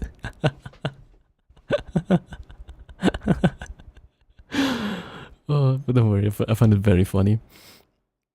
I mean, I don't do it anymore, but because I'm not in Collab V anymore. But you remember the times when I would claim to be the most say-so streamer of Collab V, just to come out with the most borderline out-of-pocket shit that I could come up with. I love coming up with stuff that is it's like on the fence, where you'd have to squint both eyes. But it's kind of out there, what I say. I try to hit those kind of phrasings like as much as I can. Letting you in on a secret here. And sometimes you guys catch them, sometimes you don't. Or maybe you just don't say anything. That could also be. But I find it very funny. Whenever chatter thinks to say something they're unsure of how the streamer will react, can they type, let me... I will not read it out loud. How will the streamer respond to that, good or bad? It's on the streamer to subtly communicate how they will react to that before it's even been said. To make it easy for the chatter to make that post or not to make it. I think, yeah, in a large... Oh, this is hard to do in a bigger stream. You'd have to just have a look at the chat and the streamer for a longer time before you get feedback on like what flies and what doesn't. Anyone can follow. The first one, now these are my homework assignments for you. That's how easy I made it. Raise your hand if you did my homework. Be honest. Oh no, Jason, no. You didn't do my homework? He didn't do the homework. All right. If you don't do these tricks, let's go through them. First one, writing down your goals. All right? Very important. Writing down your goals for yourself for the rest of the year. What's the value of writing down a goal? One, when you write it down, you materialize it, you actualize it. You put out... I think it's easier to hold yourself to a written down goal than to one that you just made up and forget in 5 minutes. To the universe that you want to achieve this thing. Is it corny? Yeah.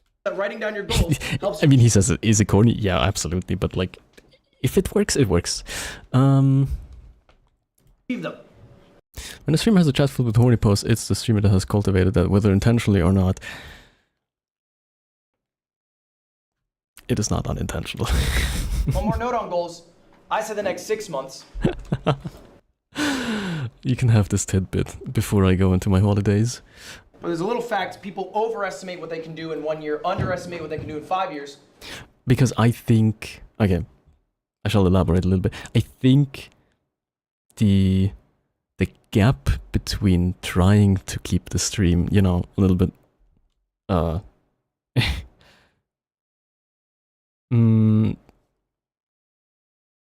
between trying to keep the stream PG and chat like trying to get you not to have that, I think that gap is entertaining. To me at least it is while we're streaming. I very much enjoy that. So yeah.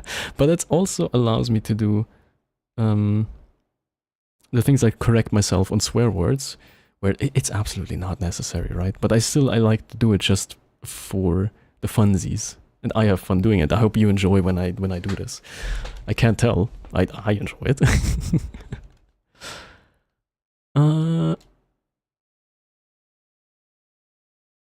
Most of the communication of don't post horny is subtle. It doesn't need to be a written rule, just about the vibe of the room. Yeah. I mean, there's some communities out there are like, of course, way... they're like built on it, right? My brand... yeah, no, let's say my brand isn't built on that. But it's funny to have the gap. Make yourself a 5-year goal, too. You'll be surprised. Cool. All right? Streaming has no schedule. Streaming has no schedule, but if you make one and stick to it, it's better for your like personal health, mental health in the long run. 24/7. Who's been... You'll make another day schedule. What you're gonna do on stream. You should be ideating, you should be thinking about this every single day.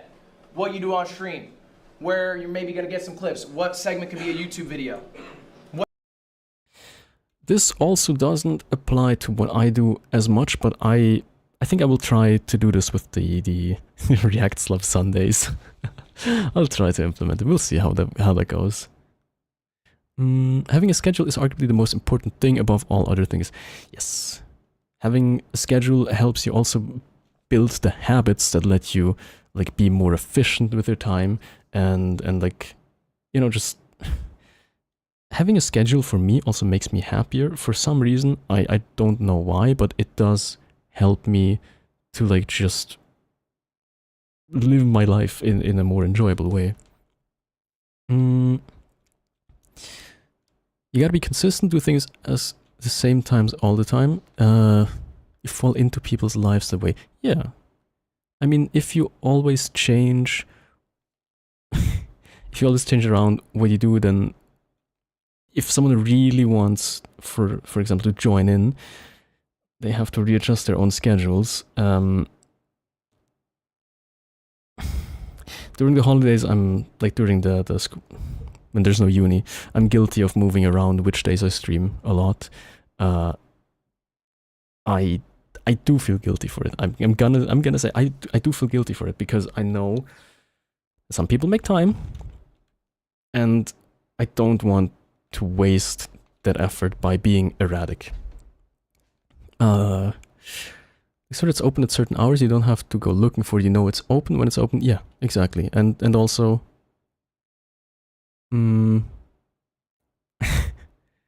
Yeah, no, there's nothing and also. It's just true. If a shop was open and closed at totally random hours, nobody would ever be able to shop there. Yeah. I'm happy to like at least keep the hours that I stream at the same. Like the established format is always weekend 3 p.m. for me. And Sunday is 3 p.m. It has always been. And the Monday through Saturday, it's 8 p.m. I intend to keep it this way, because this is basically I feel like the most convenient time slots. Just the exact days when I stream, well, today's an exception to have Sunday on Friday. Usually it will be Sunday, the React Sub Sunday, but I feel like also with named formats like that, it's easier to stick to a certain day where you know exactly what's coming. What the viewers might enjoy, what you might enjoy. All that happens from the ideation process. Next up, content funnel. This goes in part with the ideation. I'm so bad at this. I'm so bad at the content funnel. I'm bad at recycling streams into more content. We'll do better. And that's what the second channel is for, the slop channel, as I love to call it. Let's see. The other point is master YouTube by working on packaging.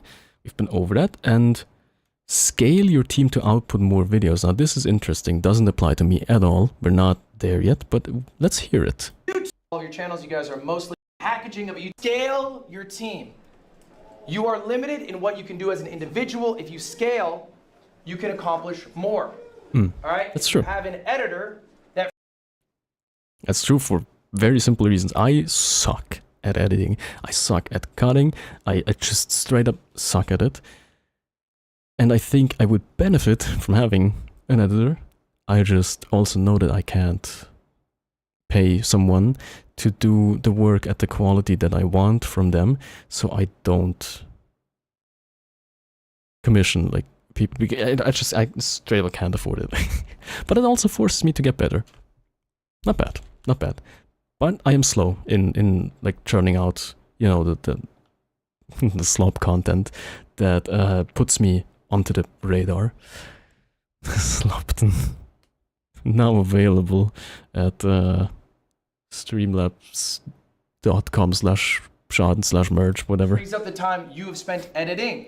Now, obviously, you have to scale to your own means. We're going to talk about scaling in a moment. But scaling allows you to accomplish more. To succeed at being the best you. I heard that he talks about ethics somewhere. I mean... To our streamers, you can hang out with them offline.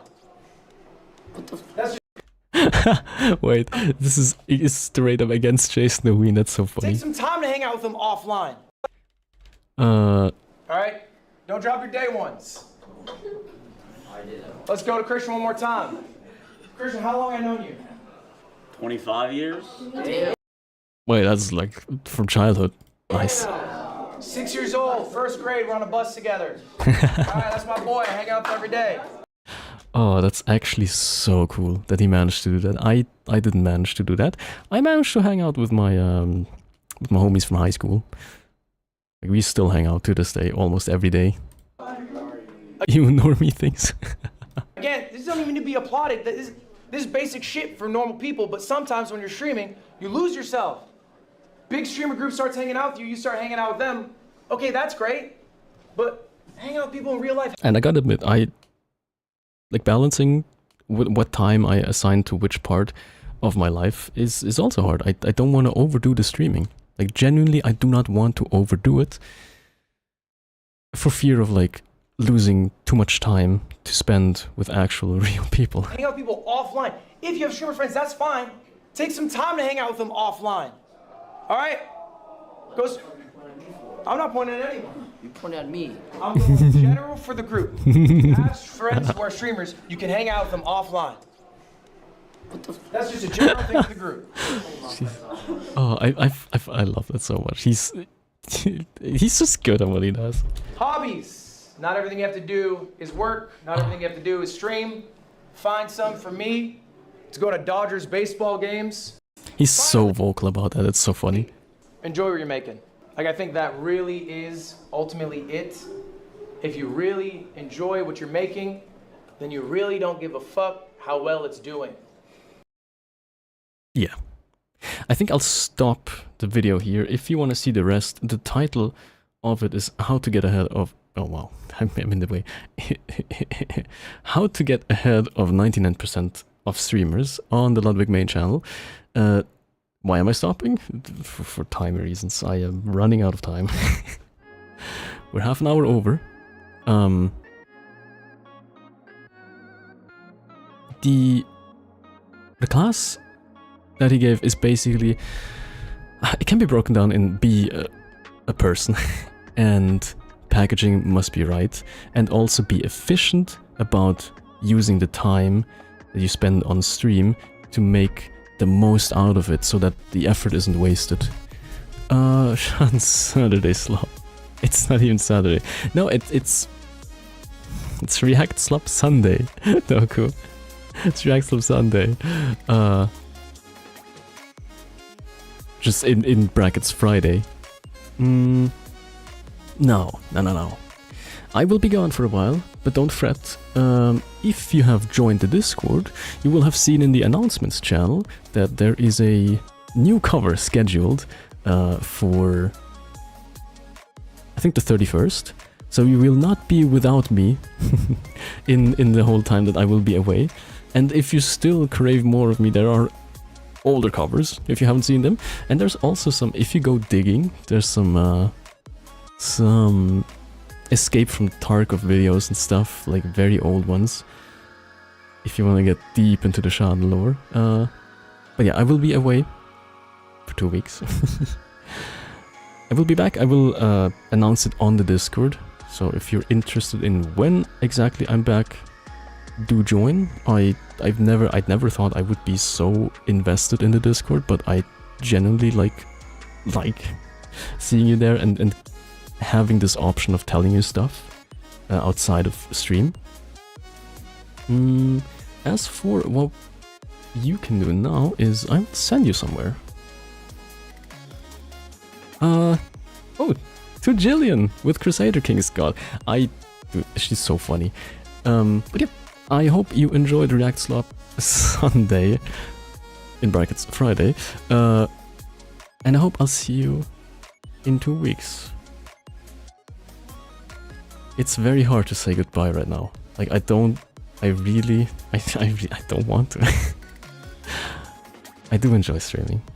I do enjoy it. Every time I do it, I realize again that I enjoy it. The charade, it will be there. But also thank you for giving me the raid message, because I would have totally forgotten. Anyway, right, raid channel. She'll be playing Crusader Kings. I would assume it will be a YouTube video at some point, which is fun. Let me set it up. Okay, there we go. Yeah, and I hope you enjoy your time over there. Don't burn the house down.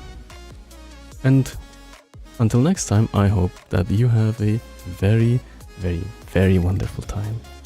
But that's gonna be it from my side. Goodbye, and good night.